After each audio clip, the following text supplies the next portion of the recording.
বিসমিল্লাহির রহমানির রহিম। সুপ্রিয় দর্শক শ্রোতা, আসসালামু আলাইকুম ওয়া রাহমাতুল্লাহ। ঐতিহ্যবাহী রাজশাহী মহানগরীর প্রাণকেন্দ্রে ২০১৩ সালে সোশ্যাল ওয়েলফেয়ার মাজলিসের উদ্যোগে ৩ দিনব্যাপী সপ্তম বার্ষিক ঐতিহাসিক তাফসীরুল কোরআন মাহফিল অনুষ্ঠিত হয়। উক্ত মাহফিলের দ্বিতীয় দিনে প্রধান মেহমান হিসেবে আল্লাহর ক্ষমতা সম্পর্কে গুরুত্বপূর্ণ আলোচনা পেশ করেন বিশিষ্ট ইসলামী চিন্তাবিদ ও প্রখ্যাত মুফাসসিরে কোরআন, বাংলাদেশ জাতীয় মুফাসসির পরিষদের কেন্দ্রীয় সিনিয়র সহসভাপতি সৈয়দ এইচ.এম. শহীদুল ইসলাম। কৃতজ্ঞতায় মাহফিল ইন্তেজামিয়া কমিটি। ভিডিও পরিচালনা, সম্পাদনা ও প্রযোজনা আলী আহমদ আকান্দ। ধারা বর্ণনায় আমি অ্যাডভোকেট আজহারুল ইসলাম রনি। পরিবেশনায় তাহজিব সেন্টার রাজশাহী।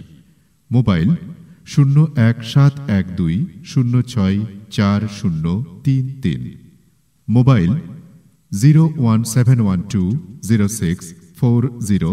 নাহমাদুহু ওয়া নাস্তাঈনুহু ওয়া নাস্তাগফিরুহু ওয়া নু'মিনু বিহি ওয়া নাতাওয়াক্কালু আলাইহি ওয়া নাউযু বিল্লাহি মিন শুরুরি আনফুসিনা ওয়া মিন সাইয়্যাতি আ'মালিনা। من يهده الله فلا مضل له ومن يضلله فلا هادي له ونشهد أن لا إله إلا الله وحده لا شريك له ونشهد أن سيدنا ونبينا ومولانا محمد الذي أرسله بالحق بشيرا ونذيرا وداعيا إلى الله بإذنه وسراجا منيرا. فقد قال الله تعالى في كلامه المجيد والفرقان الحميد.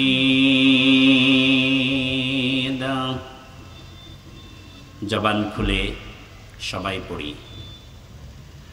আউযু বিল্লাহি মিনাশ শাইতানির রাজীম। বিসমিল্লাহির রহমানির রহিম। আলহামদুলিল্লাহি রাব্বিল আলামিন। আর রহমানির রহিম। মালিকি ইয়াউমিদ্দিন। ইয়্যাকা না'বুদু ওয়া ইয়্যাকা নাস্তাঈন। ইহদিনাস সিরাতাল মুস্তাকিম। সিরাতাল লাযীনা আন'আমতা আলাইহিম গায়রিল মাগযুবি আলাইহিম ওয়ালাদ-দাল্লিন। وقال الله تعالى في كلامه المجيد أعوذ بالله من الشيطان الرجيم. بسم الله الرحمن الرحيم. الله لا إله إلا هو. আয়াতুল কুরসি মুখস্থ আছে না? না থাকলে অভিনয় করুন, সবাই আমার সাথে পড়ুন।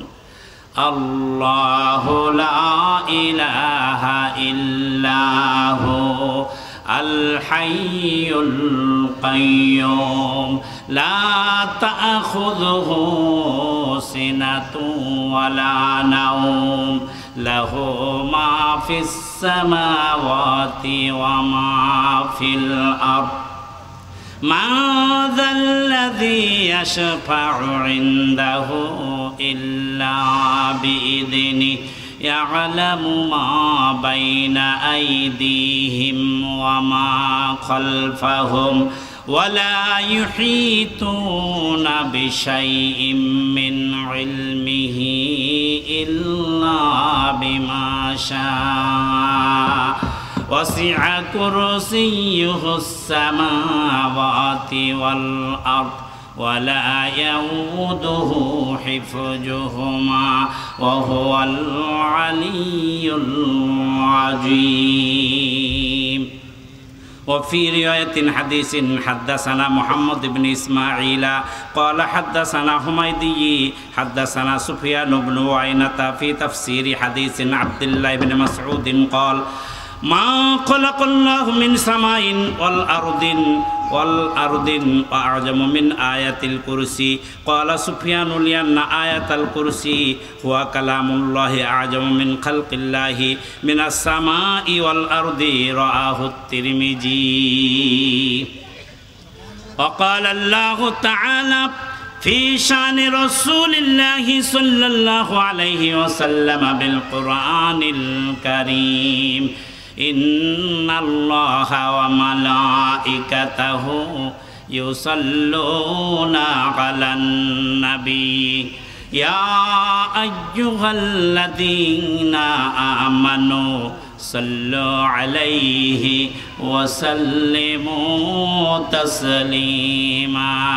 পড়ুন اللهم صل على سيدنا مولانا محمد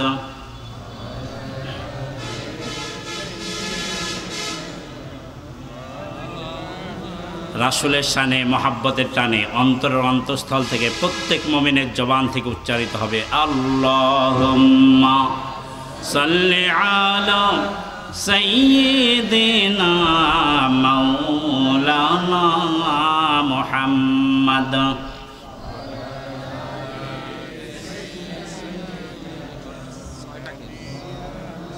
মনের কাবায় তোমার ছবি নিত্য দিনে আঁকি তোমার নামের ছন্দমালা আর কবিতা লিখি কবি ও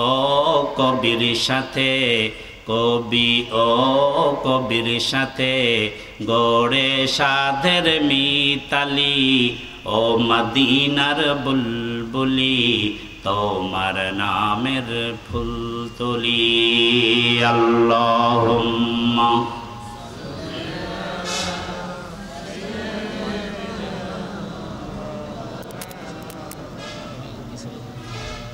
ওয়া আলা আলি সাইয়্যিদিনা মাওলানা মুহাম্মদ। রসুল আমার ভালোবাসা রসুল আমার আলো আশা রসুল আমার প্রেম বিরহের মূল আলোচনা রসুল আমার কাজে কর্মী অনুপ্রেরণা রসুল আমার ভালোবাসা আল্লাহুম্মা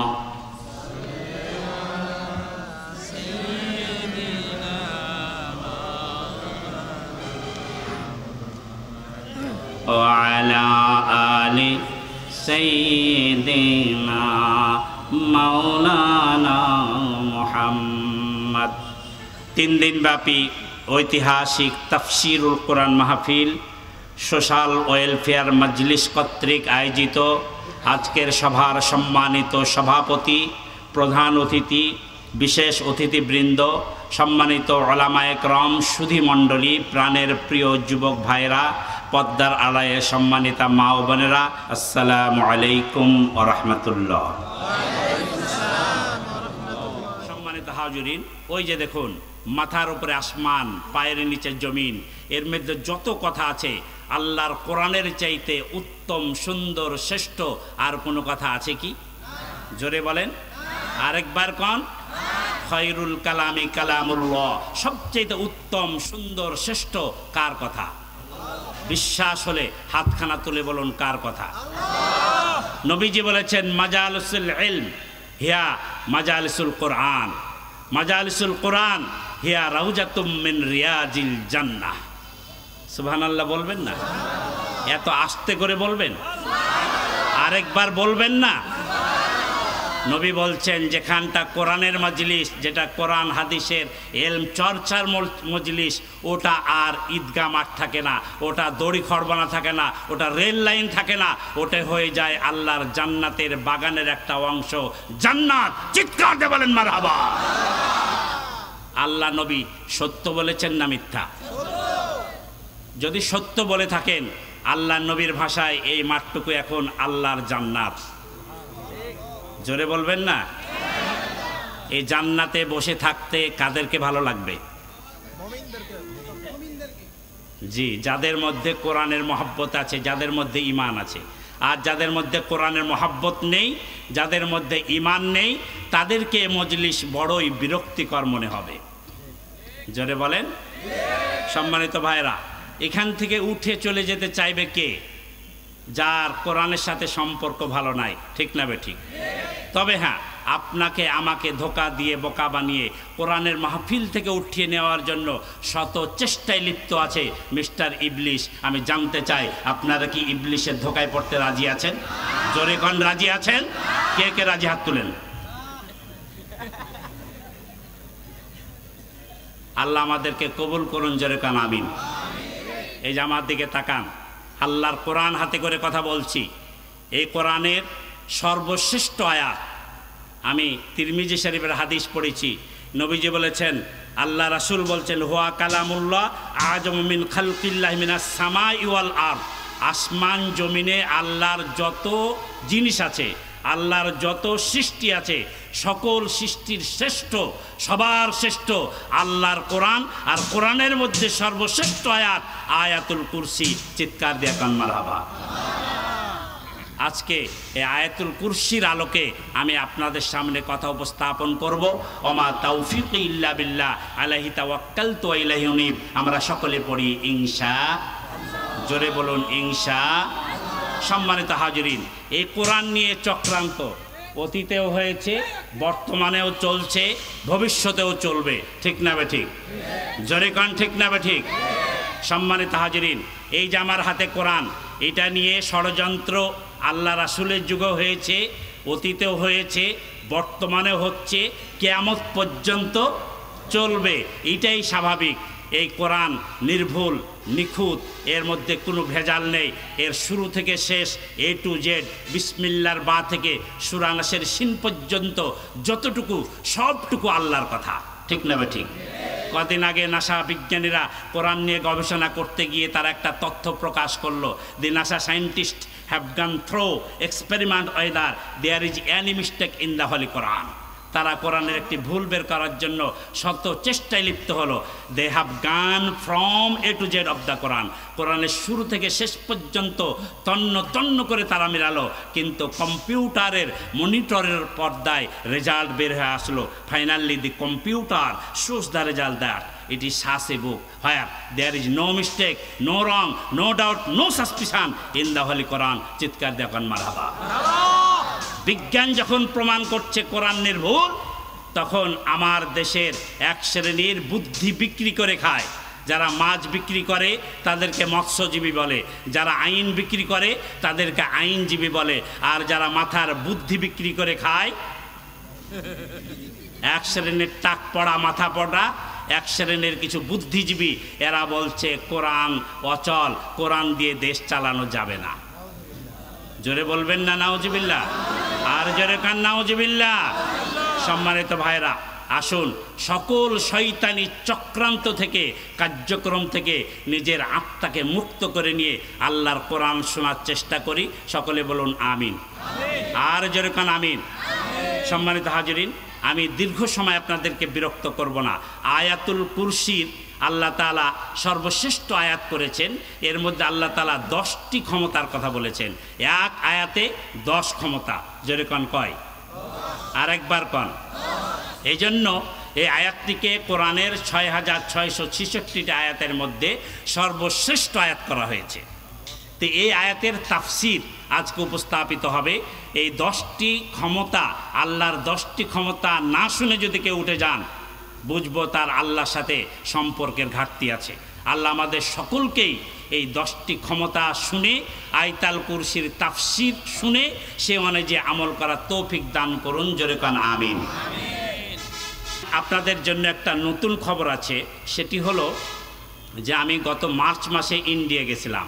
তো মুর্শিদাবাদের লালবাগ স্টেশনের পাশে একটা তাফসীর মাহফিলে আলোচনা শেষ করে ট্রেনে চড়ে কলকাতা যাচ্ছিলাম। এই ট্রেনে চড়াকালীন সময়ে একটা আশ্চর্যজনক ঘটনা ঘটে গেল। আমি আপনাদের ধৈর্য থাকলে সর্বশেষে গিয়ে ওই ইন্ডিয়ান ওয়াশটুকু আপনাদের সামনে উপস্থাপন করতে চাই। শুনবেন? আল্লাহ কবুল করুন। জোরে কান আমিন। আরেকবার কান আমিন।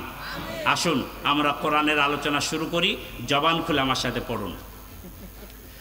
আউযু বিল্লাহি মিনাশ শাইতানির রাজিম। বিসমিল্লাহির রাহমানির রাহিম। বিতাড়িত মরদুদ ইবলিসের ওয়াসওয়াসা থেকে আশ্রয় চাই আল্লাহর কাছে। পরম করুণাময় দয়ালু দাতা আল্লাহর নামে আরম্ভ। আল্লাহু লা ইলাহা ইল্লা হুয়াল হাইয়ুল কাইয়্যুম। ভাইরা আমার, ও দেশবাসী শুনো রে, কুরআনুল কারীমের 6666টি আয়াতের মধ্যে সর্বশ্রেষ্ঠ আয়াতের নাম হলো আয়াতুল কুরসি। সূরাতুল বাকারার 255 নম্বর আয়াত। গতকাল আপনারা শুনেছেন কুরআনুল কারীমে 3 সূরাতে ইসমে আজম রয়েছে। সূরাতুল বাকারার 255 নম্বর আয়াত, আল ইমরানের 2 নম্বর আয়াত, আর তহা সূরার 111 নম্বর আয়াত। এই 3টি আয়াতকে কুরআনুল মাজিদের ইসমে আজম বলা হয়। জোরে কান সুবহানাল্লাহ। ও দুনিয়ার মানুষ, ইসমে আজম কি জিনিস, এ দিয়ে কি হয়, আর এর ব্যতিক্রম ঘটালে তার পরিণতি কি হয়, এ সম্পর্কে আজকে আপনাদের সামনে উপস্থাপিত হবে। আজকের এই আয়াতটি কুরআনুল কারীমের সর্বশ্রেষ্ঠ আয়াত, নাম হলো আয়াতুল, জোরে কান আয়াতুল কুরসি। আয়াতুল কুরসির প্রথম শব্দ কি? একবার খেয়াল করে দেখুন। আয়াতুল কুরসির প্রথম শব্দ হচ্ছে আল্লাহ। বলুন না, আল্লাহ হলো আল্লাহর জাত নাম। এই নামে আল্লাহকে ডাকলে আল্লাহ খুশি হন। আল্লাহ বলেন কুলিদুল্লাহ আবিদুর রহমান। হে নবী বলে দেন, আমারে আল্লাহ বলে ডাকো, রহমান বলে ডাকো, যেটা ভালো লাগে সেই নামে আমি আল্লাহরে তোমারা ডাকো। ভাইয়েরা আমার, একবার আল্লাহকে ডাকতে রাজি আছেন কিনা? সবাই বলুন আল্লাহ আল্লাহ আল্লাহ আল্লাহ। জোরে আল্লাহ আল্লাহ আল্লাহ।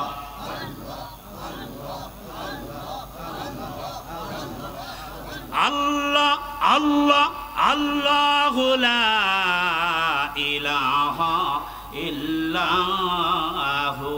ভাইরা আমার, ও দেশবাসী শুনো, আল্লাহ শব্দ আল্লাহর জাত নাম।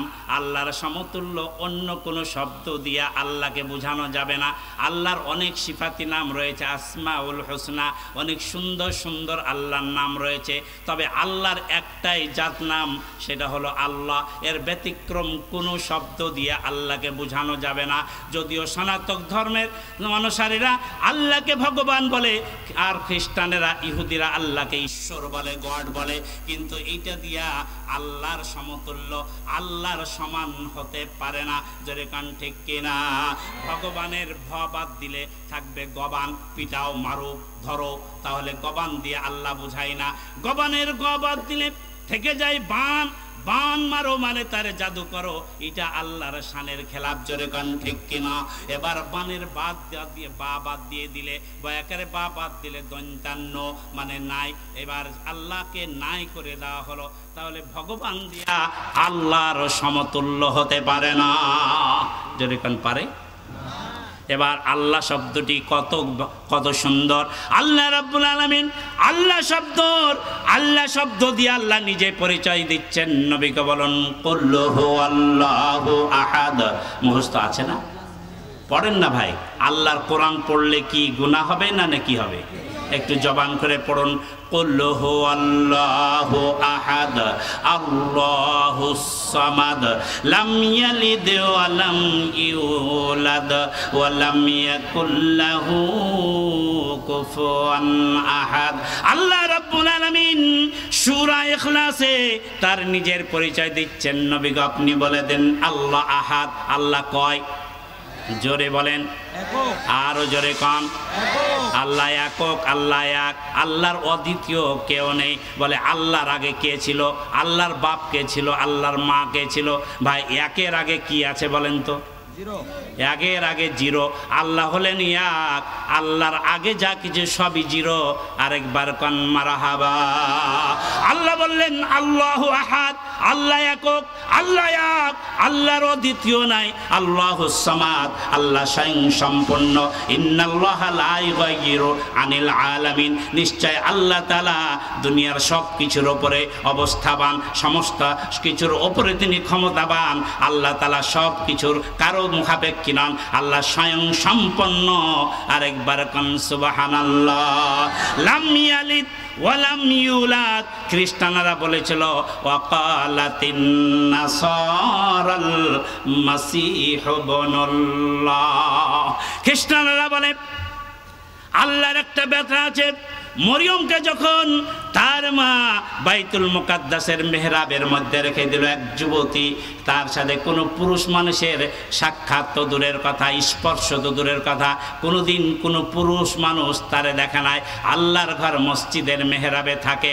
হঠাৎ করে যুবতী মহিলা পেট ভার হয়ে গেল, গর্ভ থেকে একটি সন্তান বের হয়ে আসলো, নাম রাখা হলো ঈসা রুহুল্লাহ। এবার খ্রিস্টানরা বলল আল্লাহর সাথে প্রেম ছিল। জোরে কান নাউজুবিল্লাহ।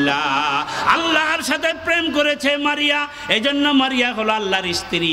আর তার গর্ভে যে সন্তানটা হলো, এই সন্তানটা হলো আল্লাহর পুত্র ঈসা রুহুল্লাহ। এজন্য বলে আল্লাহ আছে, আল্লাহর স্ত্রীও আছে, আল্লাহর বেটাও আছে। আরেকবার কান নাউজুবিল্লাহ। খ্রিস্টান ধর্ম বলে আল্লাহর পুত্র আছে। আল্লাহ তাআলা ইহুদিদের ব্যাপারে বলে ওয়াকালাতিল ইয়াহুদু উযাইর ইবনুল্লাহ।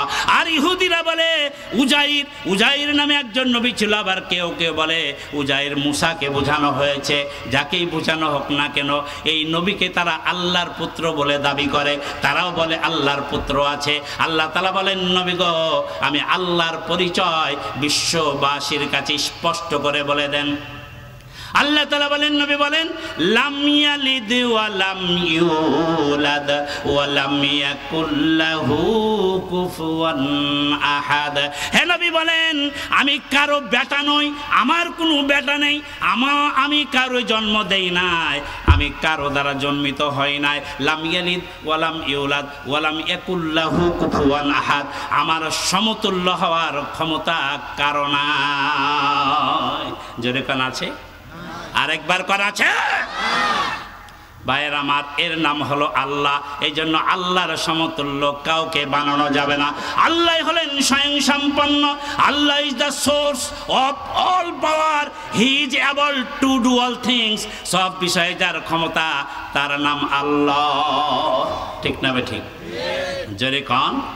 এই জন্য আয়াতুল কুরসির প্রথম শব্দ কি? সবাকেই বলা লাগবে। আয়াতুল কুরসির প্রথম শব্দ কি? আল্লাহ। এবার আল্লাহ তাআলা বলছেন আমার 10টি ক্ষমতা এক আয়াতের মধ্যে দিলাম। আর এক আয়াতের মধ্যে 10টি ক্ষমতা থাকার কারণে এই আয়াতটা এত শ্রেষ্ঠ হয়ে গেছে। হযরত আবু আইয়ুব আনসারী রাদিয়াল্লাহু তাআলা আনহু বলেন, আমি একদিন মসজিদে নববীর মধ্যে রমজান মাসে গেলাম, দেখলাম মসজিদের বারান্দায় অনেকগুলো খেজুর রাখা আছে। আল্লাহ নবী বললেন, আইয়ুব আনসারী তোমাকে এই খেজুর সংরক্ষণের দায়িত্ব দেওয়া হলো। এগুলো হলো যাকাতের খেজুর। আল্লাহ নবীর নির্দেশে আবু আইয়ুব আনসারী রাত্রি পাহারা দিয়ে খেজুরগুলো সংরক্ষণ করছেন। গভীর রাত, দেখা গেল চোখটা ঝিমানি এসেছে। হঠাৎ করে চোখ খুলে দেখে এক চোর এসে মুঠা মুঠা খেজুর তুলে আর কোচার মধ্যে ঢোকায়। এই খেজুর নাও কেন? এই খেজুর নেওয়া যাবে না। ওই চোর বলে, হে আল্লাহর নবীর সাহাবী, হে আইয়ুব আনসারী, আমি বড় ক্ষুধার্ত, পেটের জ্বালায়, ক্ষুধায় যন্ত্রণায় আমার পেটটা যন্ত্রণায় ছটপট করছে গো। আমার ছেলে মেয়ে আজ 5 দিন থেকে না খেয়ে আছে। আমার মেয়ের মুখে, ছেলের মুখে আমি একটা খাবার দিতে চাই। সারা দিন রাস্তা রাস্তা ঘুরেছি, মানুষের কাছে হাত পেতেছি, মদিনার একটা মানুষও আমার হাতে খেজুর দেয় নাই। আমি পেটের দায়ে এসেছি, দয়া করে আপনি আমাকে খেজুরটা দেবেন। হযরত আবু আইয়ুব আনসারী বলেন, ওই এত কাকুতি মিনতি, এত সুন্দর অভিনয় আমার কাছে করলো, তার কথায় আকৃষ্ট হয়ে আমার চোখে পানি চলে আসলো। আমি ভাবলাম, হায় হায়, এ খেজুর তো সব গরিব মানুষদের জন্য, যা এ বলে আমি তার কাছ থেকে খেজুরগুলো না নিয়ে তারে ছেড়ে দিলাম। সকালবেলা ফজরের নামাজের পরে আল্লাহর নবী, বিশ্ব নবী জনাবে মুহাম্মদুর রাসূলুল্লাহ সাল্লাল্লাহু আলাইহি সাল্লাম মসজিদের ইমাম, আর সকল সাহাবী হলেন মুক্তাদি। জোরে কান সুবহানাল্লাহ। যিনি হবেন রাষ্ট্রপতি তিনি করবেন ইমামতি, এটার নাম হলো ইসলাম। যিনি বাংলাদেশের রাষ্ট্রপতি তাকে বাইতুল মুকাররমের ইমামতি করার ক্ষমতা থাকা লাগবে, এটার নাম ইসলাম। শুধু আপনার নাম ইসলাম রাখলেন, রহমান রাখলেন, তাতে কিন্তু মুসলিম হওয়া যাবে না। যদি মুসলিম হতে হয় নামের সাথে কামের মিল থাকা লাগবে। আরেকবার কান ঠিক কিনা? 40 বছর হয়ে গেল বাংলাদেশের যতগুলো প্রেসিডেন্ট এসেছে, মসজিদের ইমামতি করা তো দূরের কথা, খাদেমগিরি করার যোগ্যতা ছিল না। বাংলার জনগণ ইসলাম বুঝে নাই। এ যিনি হবেন রাষ্ট্রপতি তিনি করবেন মসজিদের ইমামতি। আমার নবী মদিনার রাষ্ট্রপতি, তিনি ফজরের নামাজের ইমামতি করলেন। ইমাম নামাজ শেষ করে, আপনারা দেখেছেন আল্লাহর নবীর সুন্নত হচ্ছে ফজরের নামাজের পরে ইমাম সাহেব ঘুরে বসে, ঠিক না বেঠিক? রাসূলের সুন্নত, আল্লাহর নবী ঘুরে বসলেন। আজকে তিনি বয়ান দেবেন, সাহাবীরা শুনবেন। হঠাৎ করে আল্লাহ নবী বললেন, ইয়া আইয়ুব আনসারী। আইয়ুব আনসারী কোথায়? দাঁড়িয়ে গেলেন। হে আইয়ুব আনসারী, মা ফালা সিরুকা। হে আইয়ুব আনসারী, গত রাতে তুমি যে বন্দীকে ধরেছিলে সেই বন্দী গেল কোথায়? সুবহানাল্লাহ বলবেন না? আইয়ুব আনসারী আশ্চর্য হয়ে গেছে, সর্বনাশ, গভীর রাতে একাকী চোর আসলো, চুরি করলো, আমি ধরলাম, তারে ছেড়ে দিলাম, আমার নবী জানলো কিভাবে? আরেকবার কোন সুবহানাল্লাহ। ও দুনিয়ার মানুষ, আল্লাহর নবী কোরআন হাদিস শুনলে মন প্রাণ ভরে যাবে। আল্লাহর নবীর কথায় আইয়ুব আনসারী হোঁ করে দিয়ে কেঁদে উঠেছে, ইয়া রাসূলুল্লাহ, ইয়া হাবিবাল্লাহ, ওই রাত্রে যে বন্দি চোরকে আমি ধরেছিলাম সে আমার হাত পা ধরে এমনভাবে কান্নাকাটি করলো, বলছে সারাদিন সে না খেয়ে আছে, তার ছেলে মেয়ে না খেয়ে আছে, তার অভিনয়ে আমি তারে ছেড়ে দিয়েছি। আল্লাহ নবী বললেন, হে আইয়ুব আনসারী, ও তোমাকে ধোঁকা দিয়েছে, আগামী রাত্রে আবার আসবে। আইয়ুব আনসারী ভাবলেন, ব্যাপার কি, নবী আবার আসবে বলছে, আজকে রাত্রে আসলে ওকে আর ছাড়বো না, চাপটা ধরবো। আইয়ুব আনসারী পাহারা দিচ্ছে, রাত 12টা, 1টা, 2টা, 3টা বেজে যায়, চোর আসে না, দাঁড়িয়ে আছে। চোরকে আজকে ছাড়া যাবে না, কারণ ফজরের নামাজে আল্লাহ নবী যদি জিজ্ঞাসা করে চোর গেল কোথায়, তাহলে বলবোটা কি, ছাড়া যাবে না। দেখা গেল গভীর রাত, রাত যত গভীর হয় চোখে তত ঝিমানে আসে, শরীর ভারী হয়, ঠিক না বেঠিক? এই জন্য বলছিলাম 12টা বাজলে ওয়াজ করা ঠিক না। আজকে 12টা, আপনাদের 12টা না বাজা পর্যন্ত ওয়াজ চলবে। সবাই রাজি আছেন? হাত তুলে বলেন রাজি আছেন? জোরে কান রাজি আছেন? অনেক চালাক মুসল্লি হাত তুলছে না। ভাইরা আমার, আবু আইয়ুব আনসারী রাত গভীর হয়েছে, শরীর ভারী হয়ে গেছে, হঠাৎ করে চোখে ঝিমানি এসেছে, চোখটা বন্ধ হয়ে গেছে, দেখে, চোখ খুলে দেখে ওই চোর আবার এসে মুঠা মুঠা খেজুর খোঁচার মধ্যে তুলছে, কোচার মধ্যে রাখছে। এবার ধরবি কি ধর, ঝাঁপটা ধরেছে, ছুটাছুটির কোনো কারবার নাই। তুই যতই কাকুতি মিনতি কর আর যতই অভিনয় কর, আজকে কিন্তু ছাড়বো না, তোরে আমি আল্লাহ রাসূলের কাছে নিয়ে যাব। খুব শক্তভাবে ধরেছে। এবার চোর বলছে, ভাই আমারে তুমি ছেড়ে দাও, আর কোনোদিন আসবো না। বলছে, না, তুমি তো কালকেও বলেছিলা, আজকে আবার এসেছে, তোমার আমি আর ছাড়বো না, আল্লাহর নবীর কাছে নিয়েই যাব, আল্লাহর নবীর কাছে তোমারে হাজির করবই করব। যত চেপে ধরে সে যত শক্তি দিয়া নড়ে। আবু আইয়ুব আনসারী বলেন মনে হচ্ছে সরষার তেল মেখে এসেছে, খালি পিছলে যায়, যত চেপে ধরে খালি পিছলে যায়। হঠাৎ করে অন্ধকার রাত তো, চেপে ধরি আছে, কোনখান থেকে ফুসকার পাল্লি গেছে। হায় হায় হায়। সকালে যখন আল্লাহ নবী আমারে জিজ্ঞাসা করবে বলবোটা কি, দেখা গেল তাই ফজরের নামাজের পরে আল্লাহ নবী ঘুরে বসলেন, ঘুরে বসে বলছে, ইয়া আইয়ুব আনসারী, লাব্বাইক ইয়া রাসূলুল্লাহ, মা ফাআলা ইয়াসিরুকা, তোমার চোর গেল কোথায়? আইয়ুব আনসারী বলে, ইয়া রাসূলুল্লাহ, ব্যর্থ হয়েছি, ঝাপটে ধরেছিলাম, শক্তভাবে ধরেছিলাম, ও তেল মেখে এসেছিল, পিছলে গেছে। আল্লাহ নবী বললেন, সে তোমারে ধোকা দিয়েছে, আজকে রাত্রেও আবার আসবে।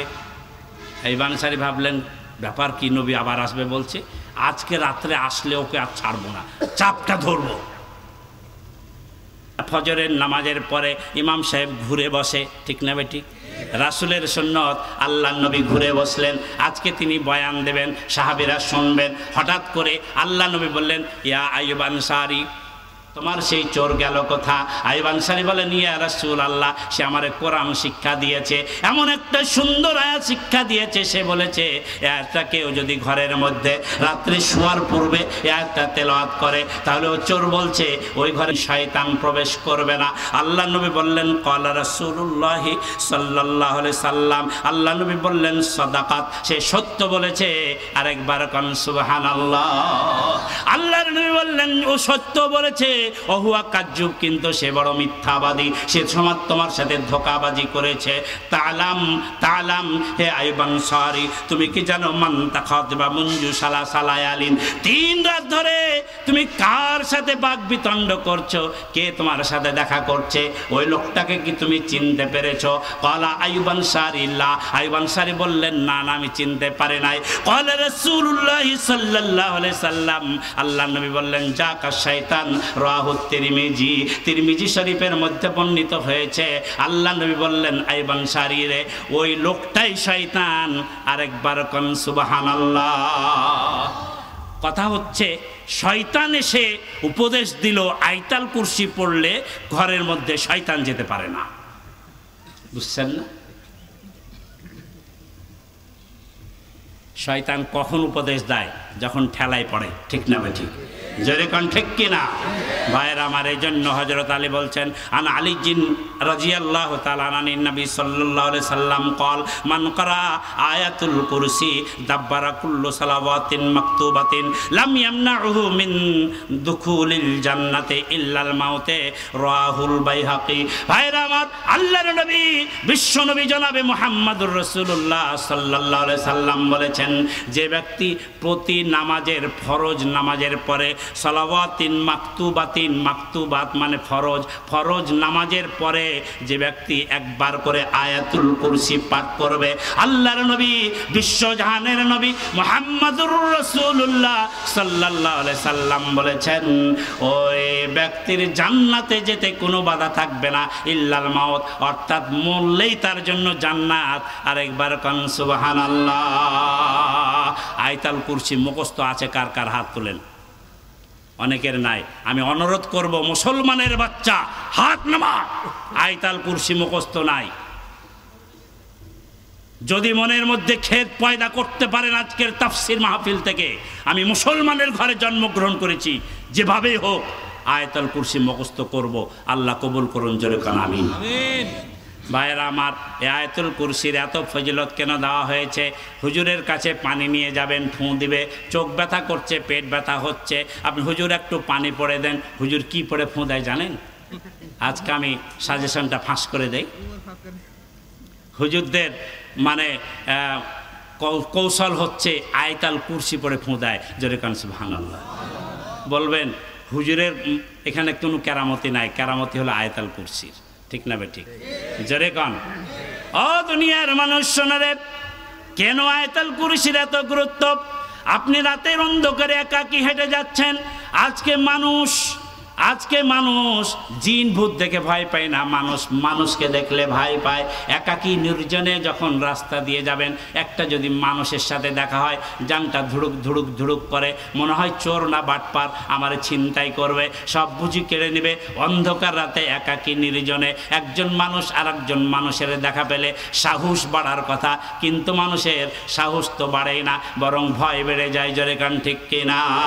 রাতের অন্ধকারে একাকী নির্জনে যখন চলবেন, মনের মধ্যে যখন ভয় পয়দা হবে, আমি আল্লাহর কোরআন হাতে করে বলছি, ওই সময় আপনি আয়াতুল কুরসি পাঠ করবেন, সাথে সাথে অন্তরের সব ভয় দূর হয়ে যাবে, ভয় দূর হয়ে যাবে। শয়তান থেকে মুক্ত থাকবেন, জিন ভূত থেকে মুক্ত থাকবেন। তার নাম হলো আয়াতুল কুরসি। কারণ হলো একটা আয়াতে আল্লাহর 10টি ক্ষমতার কথা বলা হয়েছে। আল্লাহর ক্ষমতা যারা স্বীকার করে নিবে, আল্লাহর টার্গেট যারা মেনে নেবে, এই আয়াতকে যারা অনুসরণ করবে, এই আয়াত যারা জীবনে বাস্তবায়ন করবে, তাদের জীবনে কোনো ভয় নেই, তাদের কোনো পরোয়া নেই, কোনো টেনশন নেই। আল্লাহর জান্নাতে যেতে মৃত্যু ছাড়া আর কোনো বাধা থাকবে না। ভাইরা, তাই তো আসুন আবার পড়ি, আল্লাহ লা ইলাহা ইল্লাহু। ভাইরা আমার, আল্লাহর কোরআনের আয়াতুল কুরসির আল্লাহ তাআলা প্রথম ক্ষমতা এখানে বর্ণনা করছেন। 1 নম্বর ক্ষমতা, সেটা হলো লা ইলাহা ইল্লাল্লাহ। বলুন লা ইলাহা, জোরে লা ইলাহা। আকাশের মালিক তুমি আল্লাহ, জমিনের মালিক তুমি আল্লাহ, আমাদের মালিক তুমি আল্লাহ। লা ইলাহা ইল্লাল্লাহ, জোরে ও লা ইলাহা ইল্লাল্লাহ মুহাম্মাদুর রাসূলুল্লাহ। ভাইরা আমার, আয়াতুল কুরসির প্রথম ক্ষমতা হলো লা ইলাহা ইল্লাল্লাহ। প্রথম হলো নেগেটিভ, তারপরে হলো পজিটিভ। কালেমায়ে তাইয়্যিবা, এটা হলো সর্বশ্রেষ্ঠ কালেমা, সবচাইতে পবিত্র কালেমা। হযরত মূসা আল্লাহকে বললেন, তুর পাহাড়ে গিয়ে, আল্লাহ গো, ও আল্লাহ, তুমি আমার একটা সুন্দর বাক্য শিক্ষা দাও, যা আসমান জমিনে এর চাইতে উন্নত মানের, এর চাইতে সুন্দর আয়াত আর কিছুই হতে পারে না। আল্লাহ তাআলা বললেন, ওরে মূসা, পড়ো লা ইলাহা ইল্লাল্লাহ। মূসা বলেন, আল্লাহ, এ তো পুরাতন কথা, আদমকে দিয়েছো, নূহকে দিয়েছো, শীষকে দিয়েছো, ইব্রাহিমকে দিয়েছো, মূসা আমাকেও দিয়েছো। আল্লাহ বলেন, মূসা রে, আমার এই কালেমা, আমার এই বাক্যটা এক পাল্লায় তুলে দিবা, আর আসমান জমিনে যত জিনিস রয়েছে, আল্লাহ, আমি আল্লাহর যত সৃষ্টি রয়েছে, সব কিছু আরেক পাল্লায় তুলে দিবা। ওরে মূসা, আমার কালেমার পাল্লা ভারী হয়ে যাবে। এর নাম হলো লা ইলাহা ইল্লাল্লাহ। পড়ুন লা ইলাহা। ভাইরা আমার, আল্লাহর অনেক কালমা আছে, এই কালমা লেখে কেউ শেষ করতে পারবে না। সূরা কাহফের মধ্যে আল্লাহ তাআলা বলেন, কুল লাউ কানাল বাহরু মিদাদাল লিকালিমাতি রাব্বি লানাফিদাল বাহরু ক্বাবলা আন তানফাদা কালিমাতু রাব্বি ওয়ালাউ জিনা বিমিসলিহি মাদাদা। ওগো নবী বলে দেন, 7 সমুদ্রের পানি যদি কালি করে দেওয়া হয়, আর যত গাছগাছালি আছে সব যদি কলম করে দেওয়া হয়, লাউ আন্না মা ফিল আরদি মিন শাজারাতিন আকলামুন ওয়াল বাহরু ইয়ামুদ্দুহু মিন বাদিহি সাবআতু আবহুর মা নাফিদাত কালিমাতুল্লাহ। 2খানা হাত তুলে চিৎকার দিয়ে কোন আল্লাহু আকবার। ভাই, আল্লাহ ছোট না বড়? আপনাদের আওয়াজ ছোট হচ্ছে না বড় হচ্ছে? আল্লাহ বলছেন, আল্লাহর নাম, আল্লাহর কালেমা সবচাইতে বড় করে উচ্চারণ করতে হবে। চিৎকার দিয়ে 2খানা হাত তুলে আরেকবার কোন আল্লাহু আকবার। আল্লাহ তাআলা বলেন, দুনিয়ার সব গাছগুলো যদি কলম বানিয়ে দেওয়া হয়, আর 7 সমুদ্র মহাসমুদ্রের পানি যদি কালি বানিয়ে দেওয়া হয়, আর যত মানুষ আদম থেকে শুরু করে আজ পর্যন্ত এসেছে, কিয়ামত পর্যন্ত যত মানুষ আসবে গো, সকল মানুষকে যদি লেখক বানিয়ে দেওয়া হয় আর আল্লাহর কালিমা লিখতে শুরু করা হয়, আল্লাহর কালিমা লিখতে লিখতে সব কলম ক্ষয় হয়ে যাবে, কালিগুলো সব ফুরিয়ে যাবে, মানুষের আয়ু শেষ হয়ে যাবে, আল্লাহর কালিমা লিখে কেউ শেষ করতে পারবে না। এর মধ্যে সর্বশ্রেষ্ঠ কালিমা হলো লা ইলাহা ইল্লাল্লাহ। এর প্রথম বাক্য হলো নেগেটিভ আর শেষের বাক্য হলো পজিটিভ। এর মধ্যে 2টা অংশ আছে ভাই। এই তারের মধ্যে কয়টা তার আছে? 2টা আছে, একটা নেগেটিভ একটা পজিটিভ। আমার কাছে কয়খানা হাত আছে? একটা হলো ডান হাত আর একটা বাম হাত। চোখ কয়টা আছে? 2টা আছে। কান 2টা আছে। নাকের ছিদ্র 2টা আছে। বলবেন হুজুর মুখ তো একটা? না, মুখও 2টা, একটা উপরে একটা নিচে। নিচে একটা মুখ আছে না ভাইরা আমার? সব 2টা আল্লাহ সব জোড়া জোড়া করে দিলেন। তাহলে একটা হবে ডান আর একটা হলো বাম। কালমার 2টা অংশ, একটা ডান একটা বাম, একটা ন্যায় আর একটা অন্যায়, একটা সত্য আর একটা মিথ্যা, একটা হলো হক আর একটা হলো বাতিল, একটা হলো হিজবুল্লাহ আর একটা হলো হিজবুশ শয়তান। এর নাম হলো কালেমা। এই জন্য কালেমা বুঝতে হবে। কালমা আজকে আমরা বুঝি না, যার কারণে মুসলমানের এই দুরবস্থা।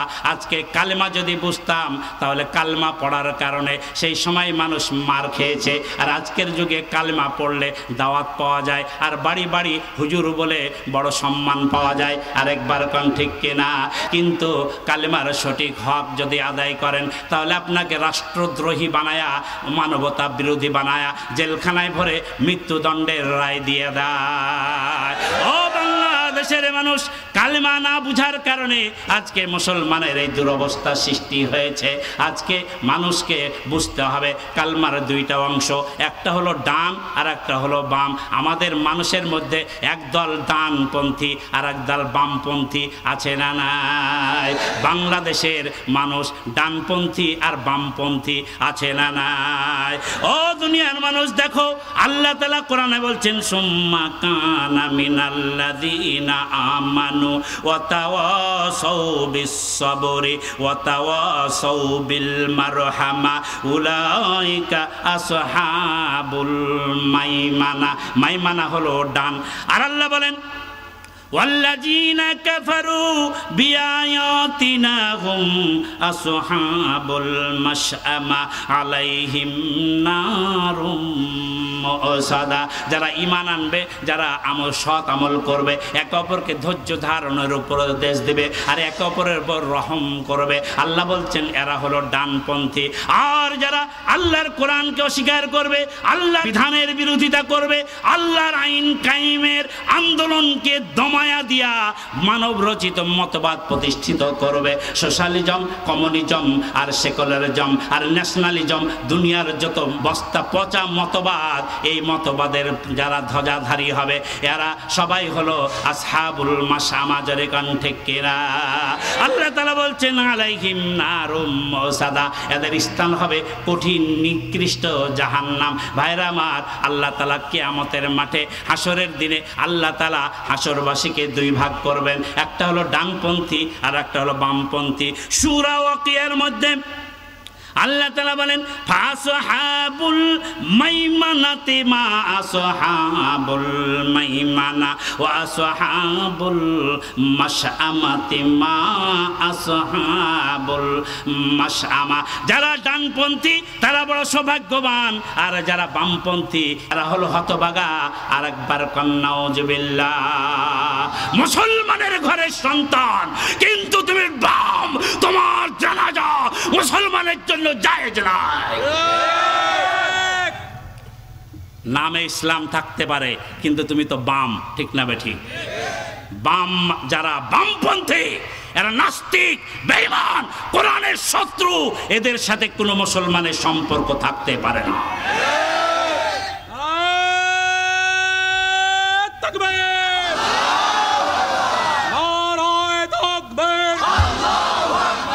আল কোরআনের আলো, আল হাদিসের আলো, কোরআন হাদিস যেখানে সম্মানিত হাজিরিন, যেখানে আজকে বাংলাদেশের বাংলাদেশে রাখবো না,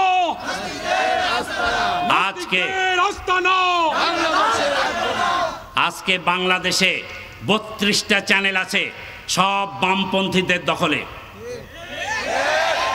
একটা ইসলামপন্থীকে টিভিতে কথা বলতে দেওয়া হয় না। বামপন্থীরা চিৎকার করে গলা ফাটায়, বাংলাদেশ 85% মুসলিম অধ্যুষিত দেশ, এদেশ হলো মসজিদ মাদ্রাসার দেশ, এদেশ ধর্মপ্রাণ জনতার দেশ। এদেশের চ্যানেলগুলোতে আজকে ডানপন্থীদের কথা বলতে দিতে হবে। কি অপরাধ! আজকে ডানপন্থীরা কথা বলার কারণে 2টা চ্যানেলকে বন্ধ করে রাখা হয়েছে। আমরা অতি সত্বর ক্ষমতা ছাড়ার আগেই চ্যানেল 2টা খুলে দেওয়ার জন্য জোর দাবি জানাচ্ছি। অপরাধ ছিল এই চ্যানেলটা প্রতিদিন কোরআন তেলাওয়াত করত, ঠিক না বেঠিক? প্রতিদিন নামাজের মাসালা বলতো, প্রতিদিন হাদিসের দাস দেওয়া হতো। এই অপরাধে চ্যানেলকে বন্ধ করে দেওয়া হয়েছে। বাংলার জনগণের কলিজা ফেটে গেছে, কলিজা ফেটে রক্ত ঝরছে। এই রক্তের প্রতিশোধ একদিন বাংলার জনগণ নেবেই নেবে। ভাইরা আমার, বামপন্থীদের আস্তানা জ্বালিয়ে ছাড়খাড় করে দিয়া ডানপন্থী হতে হবে, তাহলে কালেমার হক আদায় হয়ে যাবে। ভাইরা আমার, অন্তরের মধ্যে যদি বামদের সাথে কোনো প্রকারের আপনার সম্পর্ক থাকে, কালেমার হক আদায় হবে না। মাস্টার সাহেব ক্লাসে পড়াতে গেলেন, তিনি ছিলেন সাবজেক্টে ইংরেজি, গিয়ে দেখলেন পূর্বের স্যার ছিলেন আরবির, তো বোর্ডে আরবি লিখেছেন। মাস্টারের নিয়ম হলো ক্লাস থেকে বের হওয়ার পূর্বেই বোর্ড পরিষ্কার করে যেতে হবে, ঠিক না বেঠিক? আরবি না মুছেই চলে গেছে। এখন ইংরেজি স্যার এসেছে, দেখছে সর্বনাশ, কি যে লেখা আছে। এক ছেলেকে বলল, বাবা কি লেখা আছে গো? বলছে, হুজুর কোরআনের আয়াত। ওরে সর্বনাশ, তাহলে তো এটা মুছা যাবে না। কোরআনের আয়াত যদি মুছতে যায় আর যদি আমার গুনাহ হয়ে যায়। তা আচ্ছা বাবারা শোনো, আমি ইংরেজির টিচার, তোমাদের কোরআনের আয়াত আছে থাক, আমি এর মধ্যেই তোমাদেরকে একটু ইংরেজি শিখাই। এবার ইংরেজি স্যার এবার আয়াতের মধ্য দিয়া ইংরেজি লিখতে গেল, লিখতে লিখতে গিয়ে ওটা একবারে চাইনা হয়ে গেল। ছেলেরা কিছু বুঝবে? জেরেগান বুঝবে? তাহলে ওই মাস্টার সাহেবের দায়িত্ব কি ছিল? আগে ব্ল্যাকবোর্ড মুছে সাফ করতে হবে, তারপরে ইংরেজি লিখলে ছেলেরা বুঝবে। এক কৃষক জমিতে গেল, খুব আল্লাহওয়ালা, গিয়ে দেখে জমিতে বড় বড় আগাছা বুঝেন না? এখন সেই কৃষক ভাবলো, হায় সেই দিন তাফসিরে শুনলাম হুজুর বলেছে প্রত্যেকটা গাছ আল্লাহর জিকির করে, এ তো গাছ, এই ঘাসও তো আল্লাহর জিকির করছে। এই জিকির অবস্থায় একে উলট পালট করবো, এই কাজ কি করা ঠিক হবে? থাক, আমার জমিনে যত ঘাস আছে থাক, ওর মধ্যে আমার বীজ গেল বপন করি। আর একজন কৃষক গেল, সে গিয়ে নাঙ্গল দিয়ে উলট পালট করে দিয়ে, মই দিয়ে চুরুস করে সাবার করে দিয়ে এরপরে বীজ বপন করলো। বলেন তো কার ফসল ভালো হবে? তাহলে ফসল ভালো করতে হলে আগাছার মায়া করলে চলবে না, যেরকম চলবে। এখন আপনি প্রতিদিন তাহাজ্জুদের নামাজ পড়েন, সকালবেলায় কোরআন পড়েন, মাথায় পট্টি লাগান, কাবা ঘরে গিয়ে হজ করেন, হাতে তসবি নিয়ে ঘোরেন, কিন্তু আপনি আবার বলেন মা দুর্গা গর্জে চড়ে আসার কারণে বাংলাদেশের ফলন বেশি হয়েছে। আপনার কি দিলটা পরিষ্কার হয়েছে? যেরকম হয়েছে। সম্মানিত ভাইরা, আমি আয়াতুল কুরসির তাফসির করছিলাম, আপনারা কি বিরক্ত হচ্ছেন? ট্রেন তো কেবল গেল, আমি ইন্ডিয়া নিয়ে যাব আপনাদের। সেই মুর্শিদাবাদের লালবাগে যারা ইন্ডিয়া গেছেন দেখবেন, একখান ঘরের 1000 দরজা, 1000 দুয়ারি, একখান ঘরের 1000 দরজা। সেই ঘরে বাস করত নবাব সিরাজ ও দৌলা। এই ঘর হলো লালবাগ। এখান থেকে 3 কিলোমিটার গঙ্গা নদীর তল দিয়ে সুড়ঙ্গ পথ বেয়ে ওপারে ছিল একটা সুন্দর আপনার ফজলি আমের বাগান, সেটা হলো খোসবাগ। সেখানে এখন নবাব সিরাজউদ্দৌলার মাজার, জিয়ারত করে আসলাম। সেই লালবাগে সেই স্মৃতি দেখে আসলাম। মজার ব্যাপার হলো, রাজ সিংহাসনের পার্শ্বে একটা আয়না আছে, সে আয়নার সামনে দাঁড়ালে গলা কাটা হয়। আপনি যখন দাঁড়াবেন তখন এই নিচের অংশ দেখা যাবে, এটা দেখা যাবে না। যেই দাঁড়াবে আপনি অপরের চেহারা দেখতে পাবেন, কিন্তু আপনার চেহারা আপনি দেখতে পাবেন না। একটা জাদুর আয়না কিভাবে যে তৈরি করেছে, এখন পর্যন্ত কোনো ইঞ্জিনিয়ার ওটা উদ্ভাব করতে পারে না, ওটাকে নড়ায়ও নাই। সেটা রাজ সিংহাসনের পাশে সে আয়নাটা বসানো আছে। যদি সম্ভব হয় যাবেন লালবাগে। আমি সেই ট্রেনের মধ্যে একটা ছোট্ট ওয়াজ করেছিলাম, একটু বলবো কি? শুনবেন তো? তার আগে আমি আগেই কথা দিয়েছিলাম যে আয়াতুল কুরসির 10টি ক্ষমতা, এই ক্ষমতা যদি না শুনেন তাহলে তো রাত্রে ঘুমই হবে না। শয়তানকে তাড়াতে হলে 10 ক্ষমতা জানতে হবে। রাজি আছেন সবাই? আল্লাহ কবুল করুন, জোরে কান আমিন। 1 নম্বর ক্ষমতা, আল্লাহ রাব্বুল আলামিন 1 নম্বর ক্ষমতা বললেন লা ইলাহা ইল্লাল্লাহ। নাই কোনো ইলা আল্লাহ ছাড়া, নাই কোনো মাবুদ আল্লাহ ছাড়া। তাহলে আল্লাহ ছাড়া কোনো শাসনকর্তা নাই, আল্লাহ ছাড়া কোনো আইনদাতা নাই, আল্লাহ ছাড়া কোনো রিজিকদাতা নাই, আল্লাহ ছাড়া কোনো লালন পালন কর্তা নাই। ভাই, ইলা শব্দের একাধিক অর্থ। এই ইলা শব্দটা যদি আমরা বুঝে নেই তাহলে আমাদের মধ্যে আর কোনো দ্বন্দ্ব থাকে না। ঠিক না বে ঠিক? জোরে কান ঠিক কিনা? আজকে কালেমার সঠিক দাওয়াত জনতার সামনে এলাকার ওলামায়ে কেরাম যদি তুলে ধরত তাহলে কালেমা নিয়ে আজকে গন্ডগোল মারামারি হতো না। এজন্য 1 নম্বর ক্ষমতা হলো লা ইলাহা ইল্লাল্লাহ। আল্লাহ তাআলা 2 নম্বর ক্ষমতা বলছেন আল হাইয়ুল কাইয়ুম, যেটাকে আপনার ইসমে আজম বলা হয়েছে। ইসমে আজম কোরআনুল কারিমে 3 জায়গায় আছে।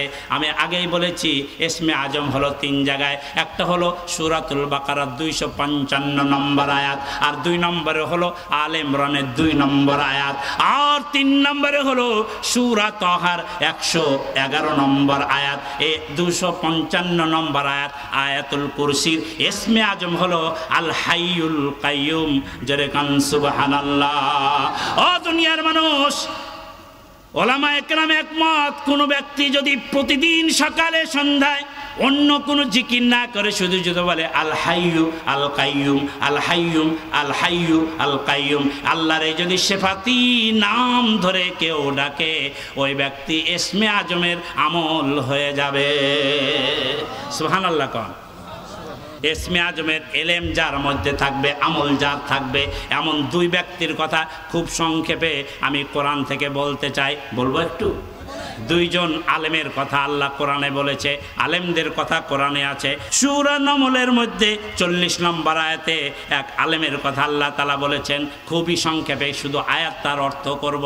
আমার ওই ঘটনা বলা উদ্দেশ্য নয়, আমার উদ্দেশ্য হলো তাফসীর করা। আল হাইয়ুল কাইয়ুম এটা হলো ইসমে আজম, আর ইসমে আজম যার মধ্যে হয়ে যায়, ইসমে আজম যার মধ্যে পয়দা হয়ে যায়, আল্লাহ তাআলা দুনিয়ার সব ক্ষমতা ওই ব্যক্তির অধীনস্থ করে দেয়। ভাইয়ের আমার, এই জন্য আল্লাহ তাআলা বলেন ইয়া আইয়াতুহান নাফসুল মুতমাইন্না ইরজিই ইলা রাব্বিকি রাদিয়াতাম মারদিয়া ফাদখুলি ফি ইবাদি ওয়াদখুলি জান্নাতি।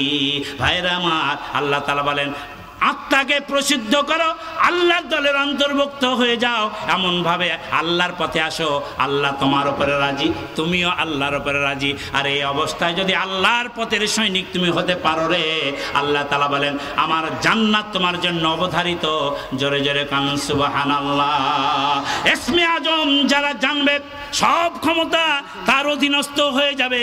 তার প্রমাণ সূরা নমলের 40 নম্বর আয়াত। আপনারা শুনেছেন বিলকিস যখন সুলাইমানের দরবারে হাজির হচ্ছিল মাত্র কয়েক কিলোমিটার দূরে, এবার সুলাইমান অর্ডার করলো ওই বিলকিসের ওই সিংহাসনটা আমার দরবারে হাজির করতে হবে। ওই সময়ে জিনের সর্দার কাউজান নামে সে দাঁড়িয়ে বলেছিল ক্বালা ইফরিতুম মিনাল জিন্নি আনা আতিকা বিহি ক্বাবলা আন তাকুমা মিন মাকামিক ওয়া ইন্নী আলাইহি লাকাবিয়্যুন আমিন। 2খানা হাত তুলে চিৎকার দেখান আল্লাহু আকবার, আল্লাহু আকবার। এটা তো হলো মুসলমানের ইমানি শক্তি, ঠিক না বে ঠিক? জোরে কন।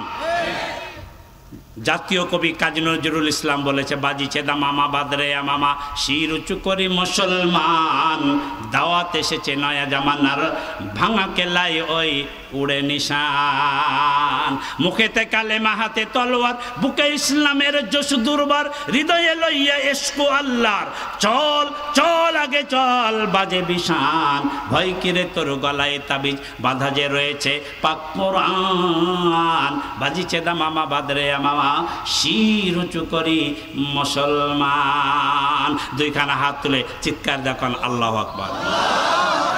বিশ্বকবি আল্লামা ইকবাল বলেন, পায়কারে কারি কা তকবীর কর দো, বেশমশের কর দো, নে তীর কর দো।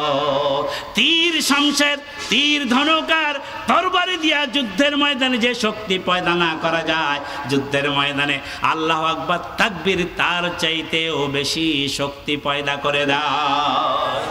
খাইবারের যুদ্ধে আপনারা শুনেছেন হযরত আলী সেনাপতি, এবার তরবারে আঘাত করেছে, আলীর আপনার ঢালখানা দ্বিখণ্ডিত হয়ে পড়ে গেছে, এবার মোকাবেলা করবে কি দিয়া, পড়েছিল খাইবারের গেট, এবার তিনি আল্লাহু আকবার বলে গেটখানাকে বাম হাতে তুলে ধরেছে আর ডান হাতে জুলফিকার খাড়া করেছে।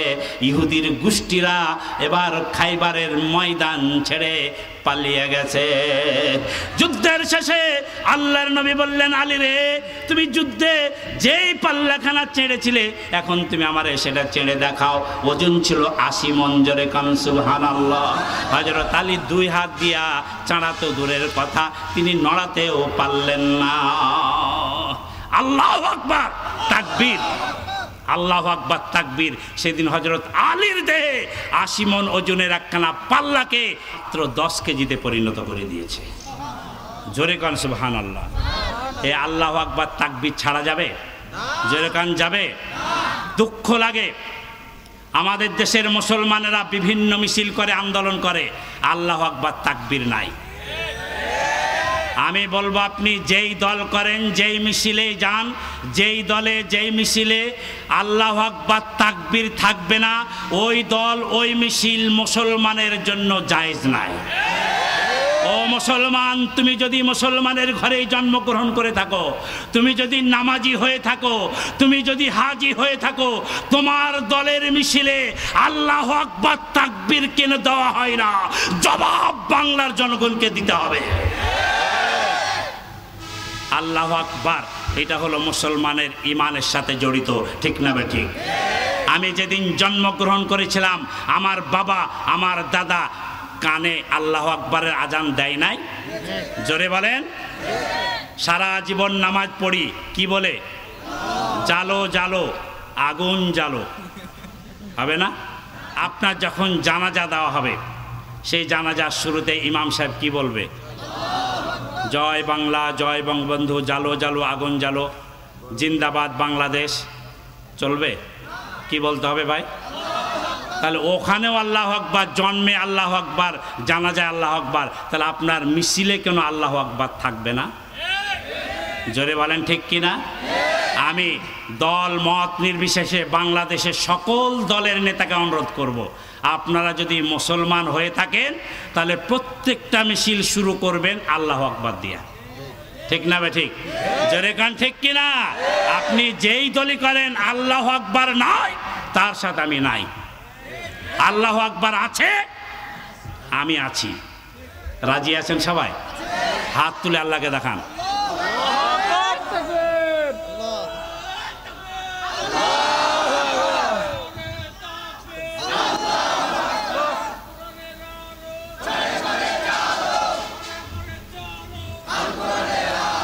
হাত নামান। ভাইরা আমার, আল্লাহু আকবার এটা ইসমে আজমের শক্তি পয়দা করে। এবার ওই জিন যার নাম ছিল আপনার কাউজান, দেহে বিশাল ওজন, শক্তিশালী, সে বলল, বাদশাহ সুলাইমান, আমি ওই সিংহাসনটা আপনার দরবারে হাজির করতে পারি। বলে, কতক্ষণ নেবে সময়? বলছেন, আপনি সিংহাসন থেকে এইভাবে দাঁড়াবেন, আর এইভাবে বসে যাবেন। দাঁড়াতে আর বসতে যতটুকু সময় লাগবে গো, কাউজান নামের জিনের সর্দার বলল, বাদশাহ সুলাইমান, তার পূর্বে আমি বিলকিসের সিংহাসন আপনার দরবারে হাজির করে দেব। এত আসতে বলবেন? একবার সুবহানাল্লাহ বললেন তো আসমান জমিন ভর্তি নেকি পেলেন। বিনা পয়সায় বিনা খাটনিতে আসমান জমিন ভর্তি নেকি। আরেকবার কোন। হযরত সুলাইমান বললেন, না, এর চাইতেও দ্রুত কিছু চাই। কে পারে? দাঁড়াবে আর বসবে কয় সেকেন্ড? 2 সেকেন্ড বা 5 সেকেন্ডই ধরলাম। এর মধ্যেও বাদশাহ সুলাইমান খুশি না, আরো দ্রুত। কে এমন পারে? ভাইরা আমার, ওই মজলিসে এক আল্লাহর ওলি ছিল। সে ইসমে আজম জানতো। ইসমে আজমের তার আমল ছিল। ইসমে আজম জানার কারণে আল্লাহ তাআলা তার মধ্যে কত বড় শক্তি দিয়েছে। আল্লাহর কোরআন সূরা নমলের 40 নম্বর আয়াত, আমি কোনো বানিয়ে কথা বলছি না, আল্লাহ তাআলা নিজে বলছেন, ক্বালাল্লাযী ইনদাহু ইলমুল কিতাব। সুবহানাল্লাহ বলবেন না? ওই মজলিসের মধ্যে একজন বড় আলিম ছিল, একজন বড় আল্লাহর ওলি ছিল। সে আল্লাহর কিতাবের জ্ঞান রেখেছিল, তার মধ্যে ইসমে আজম ছিল। সে দাঁড়িয়ে বলল, বাদশাহ নামদার, আমি পড়ি, আপনি কতক্ষণ সময় নেবেন? এবার ওই আলিম দাঁড়িয়ে বলল, ওই আল্লাহর ওলি দাঁড়িয়ে বলল, আনা আতিকা বিহি ক্বাবলা আইয়ারতাদ্দা ইলাইকা তরফুকা। আপনার চোখের পাতা ফেলবেন আর তুলবেন, একটা চোখের পলক পড়তে যতটুকু সময় লাগে, এর পূর্বেই আমি সেই বিলকিসের সিংহাসন আপনার দরবারে হাজির করে দেব। জোরে করে সুবহানাল্লাহ। যুগে যুগে কালে কালে এমন শক্তিধর ক্ষমতাবান ওলামায়ে কেরাম দুনিয়াতে এসেছেন বলেই তো দুনিয়া এখনো টিকে আছে। জোরে বলেন। তাহলে এখনকার বর্তমান প্রেক্ষাপটে, বর্তমান জমানাতে কি এই ধরনের আলেম নাই? যদি না থাকতো তাহলে দুনিয়া তছনছ হয়ে যেত। আজও ইসমে আজম জানলেওয়ালা এই ধরনের আল্লাহর ওলি আল্লাহর জমিনে এখন অবস্থান করছে। এদেরকে চিনে নিতে হবে, এদেরকে বুঝে নিতে হবে। সম্মানিত ভাইরা, ইমামে আজম আবু হানিফা রহমাতুল্লাহ আলাইহির নাম শুনেছেন? তার অপরাধ ছিল, তার বাদশা বলেছিল তোমাকে কাজী হতে হবে। বলল যে আমি কাজী হব না, কারণ মানব রচিত মতবাদের ধ্বজাধারী হয়ে দালালি করে আমি কোরআনের বিপক্ষে দাঁড়িয়ে রায় দিতে পারবো না। যার কারণে সেই সরকার তাকে জেলখানায় আবদ্ধ করে জেলের মধ্যে বিষ পান করায় মৃত্যুদণ্ড দিয়েছিল। ঠিক বলছি না? ঠিক বলছি। ইমাম আহমদ বিন হাম্বল, তার অপরাধ কি ছিল? তিনি মুতাজিলা অনুসারী হতে রাজি হন নাই, যার কারণে সেই সময় সরকার তাকে জেলখানে আবদ্ধ করে অত্যাচার নির্যাতন করে গোটা দেহখানাকে ক্ষত বিক্ষত করে দিয়েছিল। সেই ইমামদের যদি আমরা অনুসারী হই, তাদের পথেই যদি আমরা চলতে চাই, আজকের জমানাতেও সেই নমরুদ ফেরাউন আছে না নাই? ও দুনিয়ার মানুষ, বাদশাহ সুলাইমানের দরবারে যে আলেম দাঁড়িয়েছিল, এই ধরনের আলেম আজকের যুগেও আছে। আবার দেখেন, আর একজন আলেমের কথা আমি বলবো, যিনিও ইসমে আজম জানতো। সূরা আরাফের 175 নম্বর আয়াতে আল্লাহ তাআলা বলেন, ওয়াতলু আলাইহিম নাবা আল্লাযী আতাইনাহু আয়াতিনা ফানসালাখা মিনহা ফাতাবাহুশ শাইতান ফাকানা মিনাল গাওয়িন। এই আলেমের নাম ছিল বালআম ইবনে বাউরা। সে একজন বড় আলেম ছিল, আল্লাহর কিতাবের ইলম তার মধ্যে ছিল। যে দোয়া করত সেই দোয়াই কবুল হয়ে যেত। মুসা আলাইহিস সালাম জাব্বারিন সম্প্রদায় বিরুদ্ধে যখন জিহাদে নাজিল হলেন, তখন জাব্বারিন সম্প্রদায় বালআম ইবনে বাউরাকে কিছু টাকা দিয়া ম্যানেজ করলো যে তুমি মুসা নবীর বিরুদ্ধে দোয়া করো। এই আলেম সামান্য টাকার বিনিময়ে সেই দিন আল্লাহর নবীর বিরুদ্ধে হাত তুলে দোয়া করেছিল, আল্লাহ তার জিহ্বাখানাকে বাঁকা করে দিয়ে একেবারে এক হাত ঝুলাইয়া দিয়েছিল। এক হাত জিহ্বা ঝুলে গিয়া আপনার 3 দিন অবস্থান করার পরে ওই অবস্থানেই চিরকালের বিদায় নিয়া জাহান্নামে চলে গেছে। ইসমে আজম জানার পরেও ইসলামের বিরুদ্ধে, নবী রাসূলদের বিরুদ্ধে, কোরআনের বিরুদ্ধে, আল্লাহর বিরুদ্ধে সরাসরি ভূমিকা রাখার কারণে ওই আলেমকে আল্লাহ তাআলা সরাসরি আযাব দিয়ে ধ্বংস করেছে।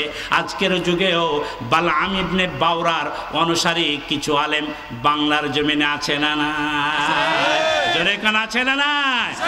ওলামায়ে কেরাম যদি ঐক্যবদ্ধ হয়ে যেত, কোরআনের হক কথাগুলো যদি সবাই একই সুরে জনতার সামনে বলতো, তাহলে বুঝি মানুষ বিভ্রান্ত হতো না। ঠিক না বে ঠিক? আমি এর জন্য মাঝে মধ্যে গল্প করি, 3 হুজুর এক প্লেটে পায়েস খেতে বসেছে।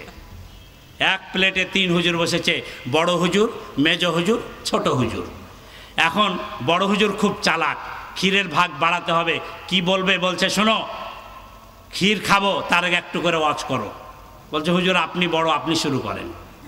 তো বড় হুজুর ওয়াজ শুরু করেছে। ভাইরা আমার, বাবাজিরা আমার, ও দেশবাসী শোনো রে, এই যে প্লেটে এত সুন্দর ক্ষীর, এত সুন্দর পায়েস, এ ক্ষীর কোন ক্ষীর? এর চাইতে উন্নত মানের শ্রেষ্ঠ ক্ষীর আল্লাহ জান্নাতে খাওয়াবে। সুবহানাল্লাহ বলবেন না? আচ্ছা, কোথায় সুবহানাল্লাহ কইতে হয় তাও তো বুঝলেন না। পীর সাহেবের মুরিদ এসেছে। পীর সাহেবের সাথে মুরিদ থাকে না? থাকে না? থাকে না? এখন পীর সাহেবের সাথে মুরিদ এসেছে। এখন পীর সাহেব ওঠার আগে মুরিদ সাহেব বক্তৃতা করছে। ভাইয়েরা আমার, বাবাজিরা আমার, ও দেশবাসী, রাজশাহীবাসী ও বাংলাদেশের জনগণ শোনো, আমার পীর কেবলা এত বড় হক্কানি আল্লাহওয়ালা ব্যক্তি, তিনি 1টা 2টা 3টা না, প্রতিদিন কমপক্ষে 50টা পান খায়, আর প্রতি পানে হাকিমপুরি জর্দা খায়। এবার জনগণ চিৎকার দিয়ে বলছে সুবহানাল্লাহ। আচ্ছা, হাকিমপুরি জর্দাতে যদি সুবহানাল্লাহ হয়, তাহলে নাউজুবিল্লাহ হবে কখন? প্রথম হুজুর, বড় হুজুর ওয়াজ করছে, এ পায়েস কোন পায়েস? এর চাইতে উন্নত মানের পায়েস আল্লাহ জান্নাতে খাওয়াবে গো। ওই জান্নাত খানা এত সুন্দর। আল্লাহ বলছেন জান্নাতিন তাজরি মিন তাহতিহাল আনহার, আমের বাগান, ফলের বাগান, ফুলের বাগান, আঙ্গুরের বাগান, খেজুরের বাগান, বাগান দিয়ে ভরপুর। আর শুধু কি বাগান, ওই বাগানের মধ্যে আল্লাহ তাআলা এই ধরনের একটা আঁকা বাঁকা নদী প্রবাহিত করে দেবে। এই নদী দেখাতে গিয়ে ওদিক থেকে ক্ষীরগুলো টানতে টানতে টানতে হুজুর ওর ভাগের দিকে সব নিয়ে চলে এসেছে। ওয়াজও হয়েছে, ক্ষীরের ভাগও বেড়েছে। এখন মেজ হুজুর আর ছোট হুজুর ভাবছে, বড় হুজুর তো ওয়াজের ফাঁকে চালাকি করে ক্ষীরের ভাগ বাড়াইলো। মেজ হুজুর ভাবছে আমি কম ওয়াজ জানি নাকি? মেজ হুজুর বলছে, হুজুর, ও বড় হুজুর, আপনি জান্নাতের কথা বলেছেন, আমি আপনারে বলি, জান্নাতে যাওয়ার আগে আল্লাহ হাসরের মাঠ পয়দা করবে। আদম থেকে শুরু করে আজ পর্যন্ত যত মানুষ দুনিয়াতে এসেছে, কিয়ামত পর্যন্ত যত মানুষ দুনিয়াতে আসবে, সবাইকে আল্লাহ তাআলা একই ময়দানে একত্রিত করবে। আল্লাহ তাআলা কাহার নাম ধারণ করে বিচারালয়ে বসবেন, সূক্ষ্মাতি সূক্ষ্ম বিচার করবেন। আল্লাহ তাআলা সূক্ষ্ম বিচার করার পরে গোটা হাসরবাসীকে 2 ভাগে বিভক্ত করবেন। একদল হবে জান্নাতি, আর একদল হবে জাহান্নামী। এক দল হবে ডানপন্থী, আর এক দল হবে বামপন্থী। আল্লাহ তাআলা বলেন ফারিকুম ফিল জান্নাতে ওয়া ফারিকুম ফিস সাঈর। আল্লাহ তাআলা তার কুদরতি হাত দিয়া এইভাবে গোটা হাসরবাসীকে 2 ভাগ করে দিবে। ক্ষীর 2 ভাগ হয়ে গেছে। এখন ছোট হুজুরের ভাগই নাই। ছোট হুজুর ভাবছে আমি বয়সেও ছোট, এলেম কালামেও ছোট, বড় 2 হুজুরই তো 2 ভাগ দখল, আমার তো আর ক্ষীরের ভাগই থাকলো না। দাঁড়াও, আমাকে বাদ দিয়ে ক্ষীর খাবা? আমিও কমত জানি না। ছোট হুজুর ওয়াজ করে, ভাইয়ের আমার, বাবাজির আমার বড় হুজুর জান্নাতের বক্তৃতা করেছে, আর মেজ হুজুর হাসরের মাঠের ভাষণ দিয়েছে। আমি কি বলবো ভাই, ওরা দুইজনই ফাউল, কারণ ওরা বক্তৃতায় জানে না। ওরা জানে না জান্নাতে যাওয়ার আগে হাসরের মাঠ, আর হাসরের মাঠ পয়দা হওয়ার আগেই তো আল্লাহ ঘটাবে কিয়ামত। আল্লাহ যেদিন কিয়ামত ঘটাবে গো, আল্লাহর কোরআন বলছে ইযা যুলজিলাতিল আরদু জিলজালাহা, সব প্রকম্পিত হবে, আসমান জমিন থরথর করে কাঁপবে, সূর্যের সাথে চন্দ্রের ধাক্কা লাগবে, গ্রহ উপগ্রহ সব ভেঙে চুরমার হয়ে যাবে। আল্লাহ রাব্বুল আলামিন সেই দিন এই পৃথিবী নামক ছোট্ট গ্রহটাকে এইভাবে ছেড়ে ধরে আল্লাহ তার কুদরতি হাত দিয়া এইভাবে উল্টাইয়া দেবে। ক্ষীরের প্লেট উল্টে দিয়েছে, আমাকে বাদ দিয়ে ক্ষীর খাবা। আজকে ক্ষীরের ভাগ নিয়ে টানাটানি চলছে, ঠিক না বেঠিক? কে ইউনিভার্সিটির টিচার হবে, কে কোন জায়গায় চাকরি নেবে, কে কোথায় গিয়ে টাকা পাবে। সামান্য টাকার বিনিময়ে চাকরির কারণে আজকে মানুষ আল্লাহর কোরআনকে বাদ দিয়ে মানবরচিত মতবাদের দালালি করে। এই সব আলেম নয়, এরা ওলামায়ে ছু, এদেরকে আস্থা করে নিক্ষেপ করতে হবে। সম্মানিত ভাইরা, আল্লাহর কোরআন বুকে আছে, থাকবে, ঠিক না বেঠিক? জাতীয় কবি কাজী নজরুল বলছে, সারা দেশ ছাড়বি কিনা বল, না বলিলে কিলের চোটে হাল করিব জল। কারার ওই লৌহ কপাট ভেঙে দে কবজে লপাট, রক্ত জমাট শিকল পূজার পাষাণ ভেদি। এই একটা কবিতা বলার কারণে জাতীয় কবি হলো কি বিদ্রোহী। আর যখন বলল আমার চরণ তোমার পায়ে ঠেকায়, আমি নহে গো, আমি তো তোমার চরণে, তোমার পায়ে আমার চরণ ঠেকায়, না কি বলছে? এইটা বলার কারণে বিশ্বকবি, ঠিক না বেঠিক? জোরে কন। তাহলে কালেমা দুই ভাগ, এক দল হবে হকপন্থী, আর এক দল হবে বাতিলপন্থী। এক দল হবে হিজবুল্লাহ, এক দল হবে হিজবুশ শাইতান, এক দল হবে নমরুদের অনুসারী, আর এক দল হবে ইব্রাহিমের অনুসারী, এক দল হবে মুসার অনুসারী, আর এক দল হবে ফিরআউনের অনুসারী, এক দল হবে আবু জেহেলের অনুসারী, আরেক দল হবে বিশ্বনবী সাল্লাল্লাহু আলাইহি সাল্লামের অনুসারী। এক দল হবে কোরআনের পক্ষে, আর এক দল হবে মানব রচিত মতবাদের পক্ষে। আমি আপনাদের কাছে জানতে চাই, কোরআনের পক্ষে যারা আছেন দুইখানা হাত তুলে আল্লাহকে দেখান। আল্লাহ কবুল করুন, জোরে কান আমিন। আর জোরে কান আমিন।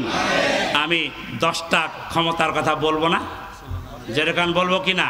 তাহলে আমি যে কথাটি বলছিলাম হাইয়ুল কাইয়ুম, এখানে এটা হলো এসমে আজম। তাহলে একজন আলেম এসমে আজমের বিনিময়ে সম্মান পেল, আর একজন আলেম এসমে আজম জানার পরেও ইসলামের বিপক্ষে যাওয়ার কারণে জাহান্নামে গেল, ঠিক না বেঠিক? এবার চলে আসুন আমরা দেখি আয়াতুল কুরসির মধ্যে 10টি ক্ষমতার কথা আল্লাহ বলেছেন। আল্লাহ তাআলা 4 নম্বরে বলছেন লাহু মা ফিস সামাওয়াতি ওয়া মা ফিল আরদ, আসমান জমিনের মালিক আল্লাহ। 5 নম্বরে আল্লাহ তাআলা বলছেন মানদাল্লাযী ইয়াশফাউ ইনদাহু ইল্লা বিইজনি, আল্লাহর হুকুম ছাড়া আল্লাহর কাছে সুপারিশ করার ক্ষমতা কারো থাকবে না। 6 নম্বরে আল্লাহ বলছেন ইয়ালামু মা বাইনা আইদিহিম ওয়া মা খালফাহুম, আল্লাহ গোপন প্রকাশ্য সব কিছু জানেন। আবার 7 নম্বরে আল্লাহ বলছেন ওয়ালা ইহিতুনা বিশাইইন মিন ইলমিহি ইল্লা বিমা শা, গায়েবের জ্ঞান কারো নাই, আল্লাহ যারে জানায় সে ছাড়া কেউ গায়েব বলতে পারে না। এবার 8 নম্বরে আল্লাহ বলছেন ওয়াসিআ কুরসিয়্যুহুস সামাওয়াতি ওয়াল আরদ, এখানে কুরসি শব্দ থাকার কারণে এই আয়াতটার নাম হচ্ছে আয়াতুল কুরসি। জোরে কান সুবহানাল্লাহ। আমি কুরসির উদাহরণ এভাবে দেই, ধরুন এই যে মোবাইল, এখান থেকে আমি মাওলানা আইয়ুব আলী শেখকে রিং দেব, এখানে রিং দিলে এখানকার টাওয়ার এটা ধরবে, তারপরে ঢাকায় পাঠাবে, ঢাকার টাওয়ার ওই নম্বরটা খুঁজবে, খুঁজে আবার এখানে যখন পাবে তখন ওখানে রিং দিবে, ঠিক না ঠিক? এখান থেকে কি সরাসরি ওখানে যায় না, ঢাকা হয়ে এখানে আসে, ঢাকা হয়ে কিন্তু আসে। প্রত্যেকটা মোবাইল নেটওয়ার্ক কেন্দ্রের সাথে নিয়ন্ত্রিত, এই জন্য আপনি যা বলবেন সব রেকর্ড হয়ে যাবে। 37 মিনিট ধরে কি বলেছেন সব বাংলার মানুষ শুনতে পেয়েছে, ঠিক না ঠিক? তাহলে এইটাকে বলা হয় টাওয়ার এবং নেটওয়ার্ক। আল্লাহ রাব্বুল আলামিন বলেন ইয়া মা'শারাল জিন্নি ওয়াল ইনসি ইসতাতা'তুম আন তানফুজু মিন আকতারিস সামাওয়াতি ওয়াল আরদ ফানফুজু লা তানফুজুনা ইল্লা বিসুলতান। ও দুনিয়ার মানুষ, হে জিন আর মানুষ, আমি আল্লাহর নেটওয়ার্ক যদি তোমাদের ভালো না লাগে, অন্য কোনো নেটওয়ার্কে যদি বাস করতে চাও, আমার আসমান জমিন ছেড়ে চলে যাও। যাও, চলে যাও। কোথায় যাবে? মাটির ঘরে নেটওয়ার্ক নাই, মাটির ঘরে যাবে। আসমান ফেরে যাবে একবারে সিদরাতুল মুনতাহা, না জমিন ফেরে যাবে পাতাল। যেখানেই যাও ফানফুজু লা তানফুজুনা ইল্লা বিসুলতান। আল্লাহর নেটওয়ার্ক ছাড়া কোথাও তুমি যেতে পারবে না। সর্বত্র আল্লাহর নেটওয়ার্ক বিরাজমান, ঠিক না বেঠিক? এটাকে বলা হয় ওয়াসিআ কুরসিয়্যুহু সামাওয়াতি ওয়াল আরদ। আসমান জমিনের সব ক্ষমতা কার? জোরে করে বলেন কার? সার্বভৌম ক্ষমতার মালিক কে? আর জোরে কান কে? সকল ক্ষমতার উৎস কে? বিশ্বাস হলে হাতখানা তুলে বলেন কে? সম্মানিত ভাইরা, এটাই হলো আয়াতুল কুরসির মূল শিক্ষা। ওয়াসিআ কুরসিয়্যু সামাওয়াতি ওয়াল আরদ। সব ক্ষমতা, Allah is the source of all power. সব ক্ষমতা আল্লাহর। He is able to do all things. সব বিষয়ের উপরে আল্লাহর ক্ষমতা আছে। জোরে গান ঠিক কিনা? সূরা মুলকের মধ্যে আল্লাহ বলেন তাবারাকাল্লাযী বিয়াদিহিল মুলক ওয়া হুয়া আলা কুল্লি শাইইন কাদির। الذي خلق الموت والحياة ليبلوكم أيكم أحسن عملا وهو العزيز الغفور। সব ক্ষমতা আল্লাহ বলেন তাবারাক, বরকত, কল্যাণ, রহমত সেই মালিকের হাতে যিনি সব বিষয়ের উপরে ক্ষমতাবান। আর আল্লাহ ক্ষমতার প্রথম ক্ষমতা বলছেন, আল্লাহ বলছেন আমার প্রথম ক্ষমতা হলো খালাকাল মাউতা ওয়াল হায়াতা। আমি মৃত্যু সৃষ্টি করেছি, আমি জীবন সৃষ্টি করেছি। কাউকে মৃত্যুদণ্ডের রায় দিয়া ফাঁসির কাস্টে ঝুলিয়ে মৃত্যুদণ্ড দেব, আর কাউকে সিংহাসনে বসায়া রাষ্ট্রপতি বানাবো। এটা হলো আমি আল্লাহর ক্ষমতা। লিয়াবলুয়াকুম আইয়ুকুম, এই দিয়ে আমি আল্লাহ তোমাদেরকে পরীক্ষা করব।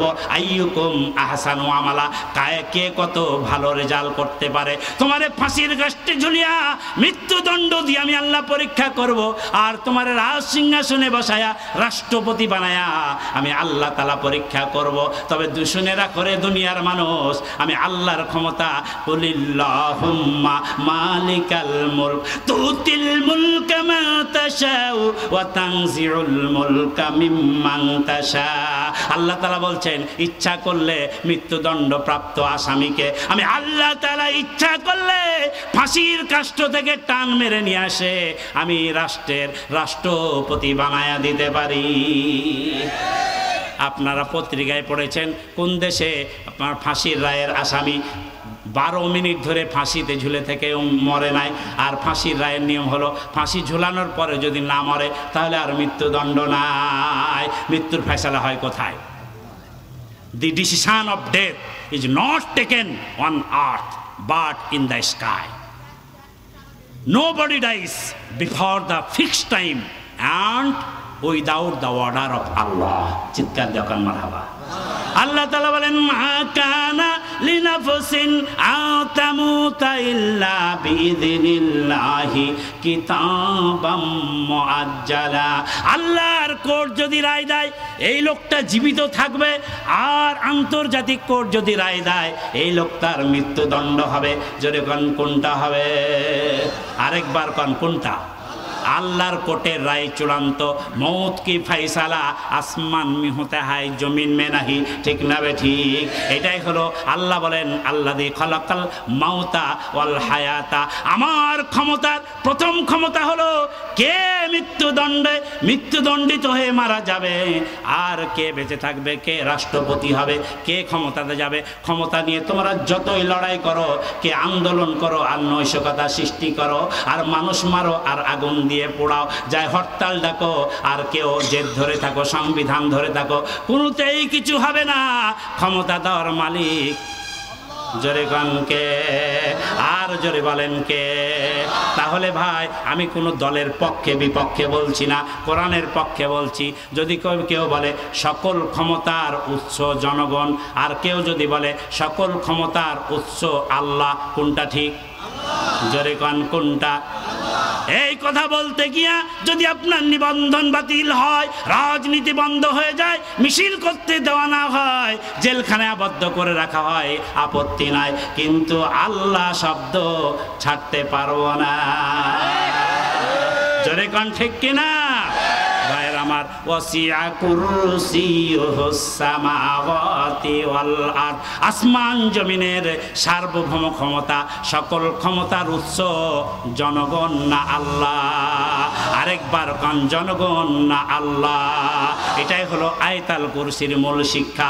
এই কথা যারা শিক্ষা, এই শিক্ষা যারা বাস্তব জীবনে গ্রহণ করবে, আল্লাহ রাব্বুল আলামিন ওই ব্যক্তির ঘরে শয়তান যাবে না। যে ব্যক্তি বলবে সব ক্ষমতার মালিক আল্লাহ, তার কাছে শয়তান যেতে পারবে না। জোরে কান ঠিক কিনা? এই কথা বলেছিলেন মুসা নবী, এই কথা বলেছিলেন ইব্রাহিম নবী, এই কথা বলেছিলেন বিশ্ব নবী। আর তাদের অনুসারী আমরা, আজকে আমাদেরকে এই কথার উপরেই অটল থাকা লাগবে। এটাই হলো আয়াতুল কুরসির মূল শিক্ষা। জোরে কান ঠিক কিনা? এই 10টা ক্ষমতা দিয়া এই আয়াতটাকে সুশোভিত করে দেওয়া হয়েছে। এক কথা মনে রাখবেন, আল্লাহ ক্ষমতা, আর আল্লাহর ক্ষমতার মূল কথা হচ্ছে, ইব্রাহিম আলাইহিস সালাম নমরুদের কাছে গিয়ে বলেছিলেন, ইয ক্বালা ইব্রাহিম রব্বি আল্লাযী ইহয়ী ওয়া ইউমীত। ইব্রাহিম বলেছিলেন, নমরুদ রে, আমার আল্লাহ জীবন দেয়, আমার আল্লাহ মরণ দেয়, তোমার হাতে মৃত্যুদণ্ডের রায় নাই, তুমি মৃত্যুদণ্ড দিতে পারবে না, তুমি জীবন দিতে পারবে না। নমরুদ বলেছিল, না না, তোমার আল্লাহ যা পারে আমি নমরুদও তা পারি। নাউজুবিল্লাহ কান, জোরে কান নাউজুবিল্লাহ। তোর আল্লাহ যদি মানুষকে মৃত্যুদণ্ড দিতে পারে, আমি নমরুদও পারি। জোরে কান নাউজুবিল্লাহ।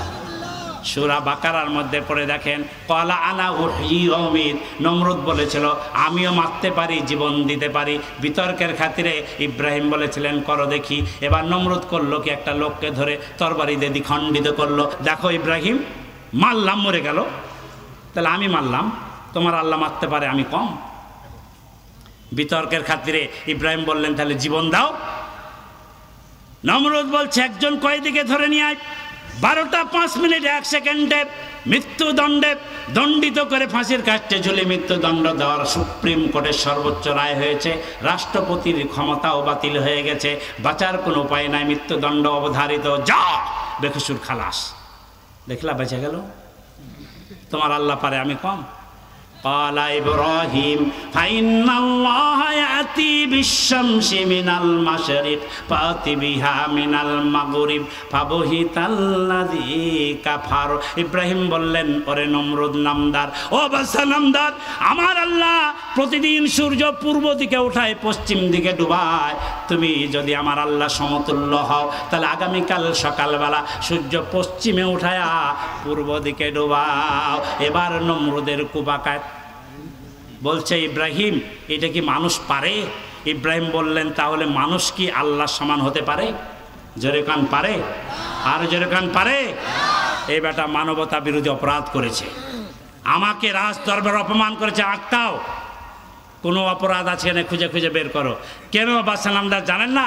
কদিন আগে ওই বেটায় আমাদের মূর্তি ভেঙেছে। হ্যাঁ, এই অপরাধে আজকে আমার কোর্টের রায় হলো, মৃত্যুদণ্ড দেওয়া হলো। আমি কোরআন থেকে বলছি, আপনারা কি বিরক্ত হচ্ছেন? ভাইরা আমার, ইব্রাহিম আলাইহিস সালাম মৃত্যুদণ্ডে দণ্ডিত হয়ে রায় ঘোষিত হয়েছে। আল্লাহর কোরআন বলছে ইব্রাহিমের মৃত্যুদণ্ড দেওয়া হবে। ইব্রাহিমকে চরকির মাথায় বাঁধা হলো, চরকির চাকা ঘোরানো হচ্ছে। চরকি যখন একেবারে মাথার ওপরে চাকা জাম্প হয়ে গেল, ডানেও ঘুরে না, বামেও ঘুরে না, তেল মোবিল দিয়েও ঘোরানো যায় না। নমরুদের মাথা ঘেমে তত্তর করে ঘাম ঝরতে লাগলো। তাহলে কি আমার এত বড় আমার এত বড় চক্রান্ত, আমার এত বড় কৌশল, আমার এত বড় সিদ্ধান্ত সব ভেস্তে যাবে নাকি? কি হলো? ইব্রাহিম যে আগুনে পড়ছে না, তার যে মৃত্যুদণ্ড হচ্ছে না, কি করা যায়? নমরুদের মাথা ঘেমে গেল, তত্তর করে ঘাম ঝরতে লাগলো। এমন সময় দেখা গেল মাথায় বড় পাগড়ি আর মুখে বড় বড় পাকা পাকা দাড়ি, আলখেল্লা পড়ে এক মুরব্বী হাজির হয়ে গেল। ভাইরা আমার, আমি যে কথাটি আপনাদেরকে বলতে চাই, শয়তান সেই সময় মাথায় পাগড়ি বেঁধে মুখে দাড়ি নিয়ে নমরুদের দরবারে হাজির হয়েছিল। তাহলে আজকের যুগের নমরুদদের কাছেও এই দাড়িওয়ালা পাগড়িওয়ালা কিছু শয়তান আসতেই পারে, এরকম ঠিক কিনা? আল্লাহ নবী বলেছেন, সায়াকুনু ফি আখিরিজ জামান কওমুন লিসানুহুম আহলা মিনাস সুক্কারে ওয়া লিবাসুহুম কালিবাসিল আমবিয়ায়ে ওয়া কুলুবুহুম কালা কুলুবিজ জিয়াবে ওয়া ফি'লুহুম কাফিলি শায়াতিন। চিৎকার দেয়া কর নাউজুবিল্লাহ। আল্লাহ নবী বলেন, শেষ জামানায় এক শ্রেণীর আলেমের উদ্ভব হবে, এরা যখন মানুষের সামনে বক্তৃতা করবে, লিসানুহুম আহলা মিনাস সুক্কারে, এদের বক্তৃতাগুলো চিনির মতো মিষ্টি মনে হবে। এদের গায়ে কালিবাসুম কালিবাসিল আমবিয়ায়ে, নবী রাসূলদের যে লেবাস ছিল এই লেবাস তাদের দেহের মধ্যে দেখা যাবে। অকুলুবুহুম কাকুলুবিজ জিয়াবে, কিন্তু তাদের অন্তরটা হবে বাঘের মতো হিংসুটে। আওয়াফিলুহুম কাফিল শায়াতিন, আর তারা যতগুলো কাজ করবে আল্লাহ নবী বলছেন এরা সব শয়তানের কাজ করবে। জোরে কান নাউজুবিল্লাহ। চেহারা থাকবে আল্লাহ রাসূলের সাথে মিল, লেবাসে থাকবে আল্লাহ রাসূলের সাথে মিল, মুখে মিষ্টি মিষ্টি কথা থাকবে, অন্তরটা হিংসায় ভরপুর থাকবে, আর কাজগুলো শয়তানের কাজ করবে। এমন কাজ যারা করবে এরাই হলো ওলামায়ে ছু। ঠিক না বেঠিক? শয়তান হাজির হলো নমরুদের দরবারে। বাদশা নামদার ও ইব্রাহিমকে আগুনে ফেলতে হলে একটা কাজ করতে হবে, কি? যে আল্লাহ রহমতের ফেরেশতা চরকির চাকা এবং মাথা চেপে ধরে আছে। সুবহানাল্লাহ। রহমতের ফেরেশতা তাড়াতে হলে এই মুহূর্তে তরুণ প্রজন্মের একটা জাগরণী মঞ্চ তৈরি করে সেখানে নায়ক নায়িকা গায়ক গায়িকাকে একত্রিত করে উলঙ্গ বেহায়া করে অশ্লীলতা ছড়িয়ে দিলে আল্লাহ রহমতের ফেরেশতা উড়ে যাবে, চরকির চাকা ঘুরে যাবে। পরামর্শ দিয়েছিল মিস্টার ইবলিশ। ওই ইবলিশ এখন আছে না? জোরে কান আছে না নাই? এই ধরনের মাথায় পাগড়ি দিয়া, মুখে আবার মেহেদে লাগা দাড়ি নিয়া, মাথায় পাগড়ি দিয়া আবার এই সব শয়তানেরা সামনে মিছিলের সামনে থাকে। ঠিক না বেঠিক? ও বাংলার জনগণ শোনো রে, ইবলিশ সেদিন নমরুদকে পরামর্শ দিল, আর এই পরামর্শের আলোকে নমরুদ তড়িৎ গতিতে সমাজের যত নর্তকী গায়িকা নায়িকা সুন্দরী নারী ছিল ময়দানে হাজির করলো। তাফসিরের মধ্যে লেখা, এত প্রকাশ্য দিবালোকে অশ্লীলতা বেহায়াপনা ছড়িয়ে দিল। আজকে বাংলাদেশে ইন্ডিয়ান চ্যানেলগুলোর যে অবস্থা, আজকে বাংলাদেশের চ্যানেল হলো 30টা আর ইন্ডিয়ান চ্যানেল হলো 36টা।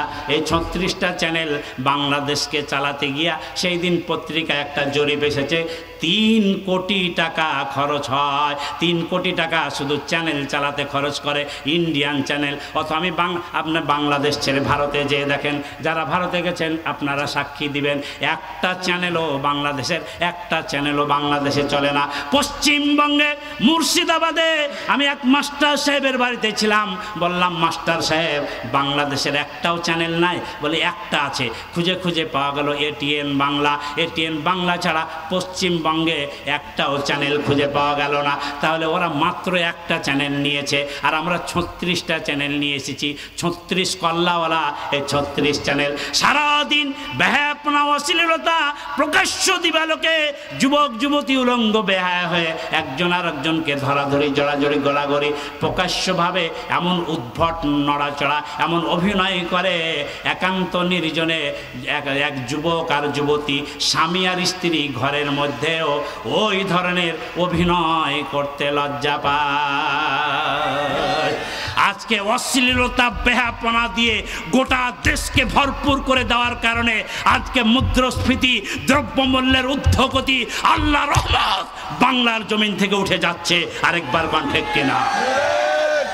এ বাংলার জনগণ, সেই শয়তান নমরুদকে পরামর্শ দিয়ে অশ্লীলতা বেহায়াপনা ছড়িয়ে দিল, চরকির চাকা ঘুরে গেল, ইব্রাহিমকে আগুনে ফেলার উপক্রম হয়ে গেল।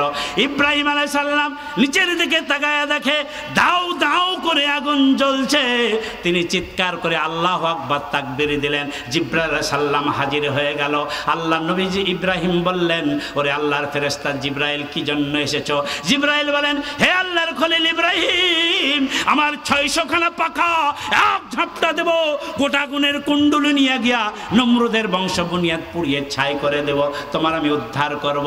ইব্রাহিম বললেন, ও আল্লাহর ফেরেশতা জিবরাইল, শোনো, আমি এমন আল্লাহর দিনের দাওয়াত নমরুদের কাছে দিয়েছি যে আল্লাহ আমার সব অবস্থা দেখে। অতএব আমার এই অবস্থানে যদি আমার আল্লাহ আমার উপরে সন্তুষ্ট থাকে রে জিবরাইল, তাহলে আমি ইব্রাহিম একবার কেন 100 আগুনে পড়তে রাজি আছি। আল্লাহর পরীক্ষায় গোল্ডেন এ প্লাস পেয়ে ইব্রাহিম আলাইহিস সালাম পাশ করলেন, সাহায্য নিলেন না। এবার আল্লাহ তাআলার পরীক্ষা শুরু হয়ে গেল। আগুনের মধ্যে ইব্রাহিম পড়ে গেল। আসমান থেকে ডাইরেক্ট অ্যাকশন। আল্লাহ তাআলা অর্ডার করলেন, ইয়া নারু কুনি বারদাও ওয়া সালামান আলা ইব্রাহিম। আগুন সাবধান, আমার ইব্রাহিমের একটা পশমও যেন না পড়ে। চিৎকার দিয়ে বলেন সুবহানাল্লাহ। আগুন শীতাতাপ নিয়ন্ত্রিত হয়ে গেল। 40 দিন ধরে আনন্দ মিছিল চললো। তাফসিরে লেখা আছে নমরুদ নিজেও মিছিলে যোগ দিল, ওইসব নর্তকীদের সাথে আনন্দ ফুর্তি শুরু করে দিল। ভাইরা আমার, ও ইন্ডিয়াতে গিয়ে ট্রেনে চড়ে যাচ্ছিলাম, একটু বলবো নাকি?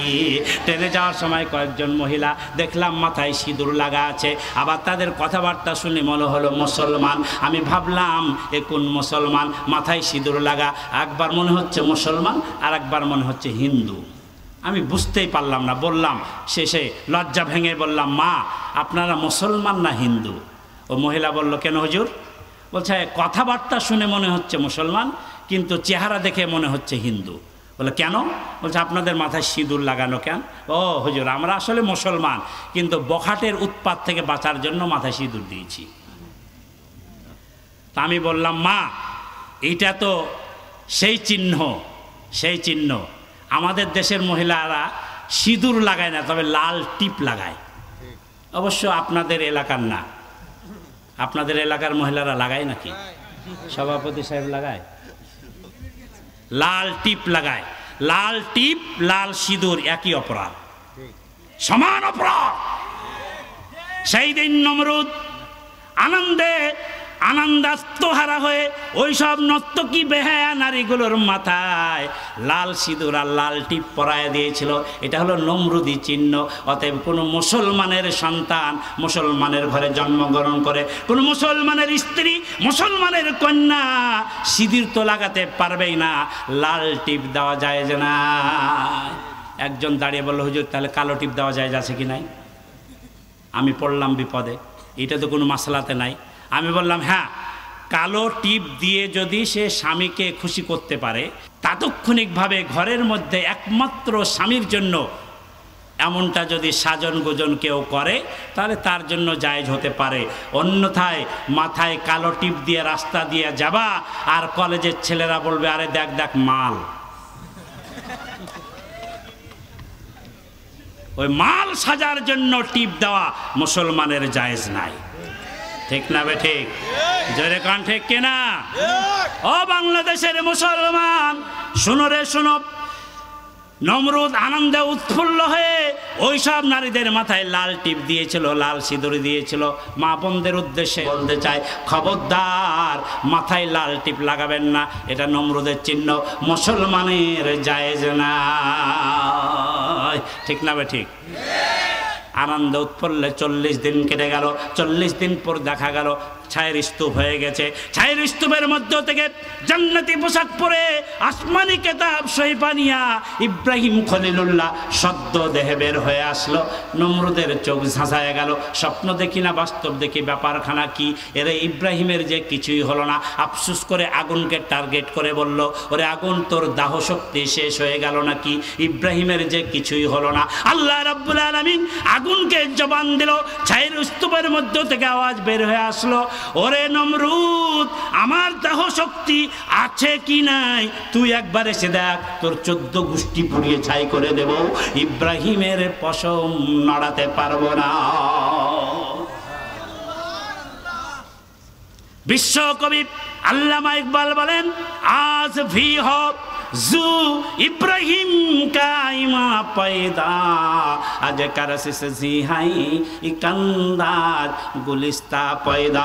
আজ যদি মুসলমানের অন্তরে সেই ইব্রাহিমের মতো ইমান থাকে বিদ্যমান, আল্লাহ রাব্বুল আলামিন আজও অগ্নিকুণ্ডকে বানায়া দেবে ফুলের বাগান।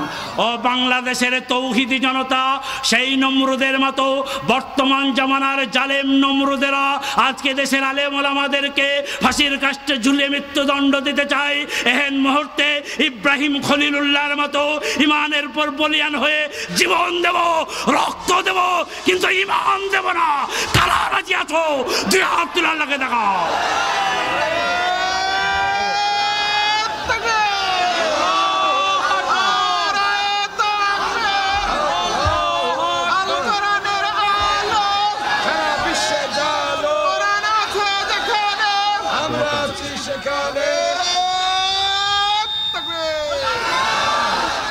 ভাইরা, এটাই হলো আয়াতুল কুরসির মূল শিক্ষা। ওয়াসিয়া কুরসিয়্যু সামাওয়াতি ওয়াল আরদ, সব ক্ষমতা Allah is the source of all power. সব ক্ষমতা আল্লাহর। He is able to do all things. সব বিষয়ের উপরে আল্লাহর ক্ষমতা আছে। জোরে গান ঠিক কিনা?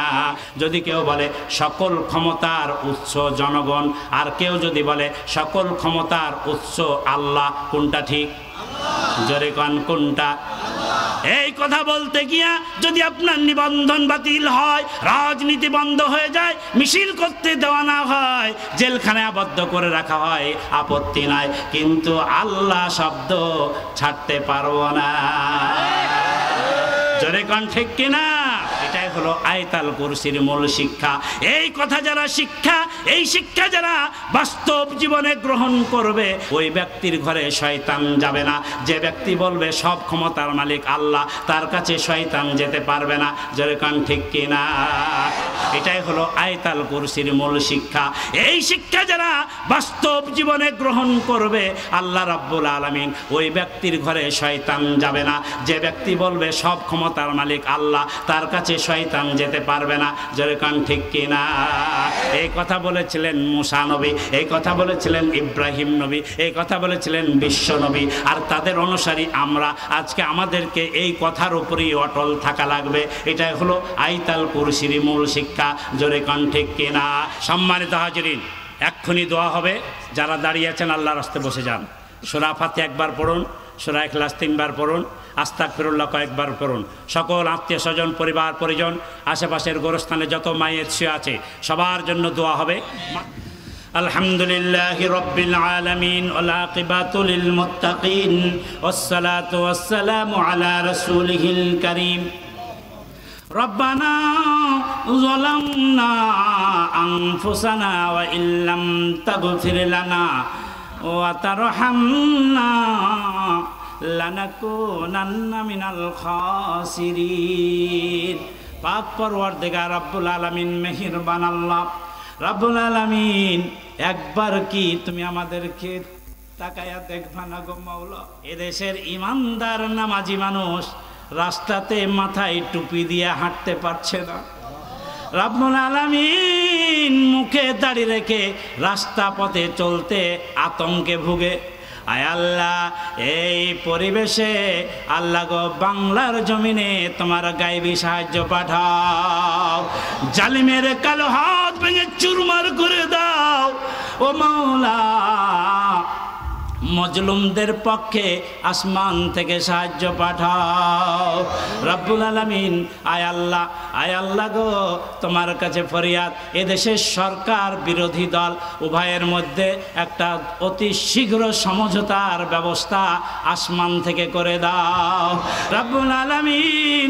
আজকে কোরআনের মাহফিলের যারা আয়োজন করেছেন, অর্থ দিয়েছেন, টাকা দিয়েছেন, শ্রম দিয়েছেন, আর 2 দিন ধরে যত শ্রোতা বক্তা ময়দানে হাজির হয়েছে, কাল কিয়ামতে মুসিবতের দিনে এ মাহফিল আমাদের সকলের নাজাতের জরিয়া বানিয়ে দাও রব্বুল আলামিন। আয় আল্লাহ, আমাদের দেশের বর্তমান সরকারের মাথায় সুবুদ্ধি দিয়ে দাও।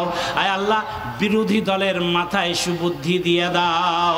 আয় আল্লাহ, দেশের মধ্যে শান্তি কায়েম করে দাও রব্বুল আলামিন। আয় আল্লাহ, জানি না কার জনম দুঃখিনী মা চিরকালের বিদায় হয়ে অন্ধকার কবরে চলে গেছে।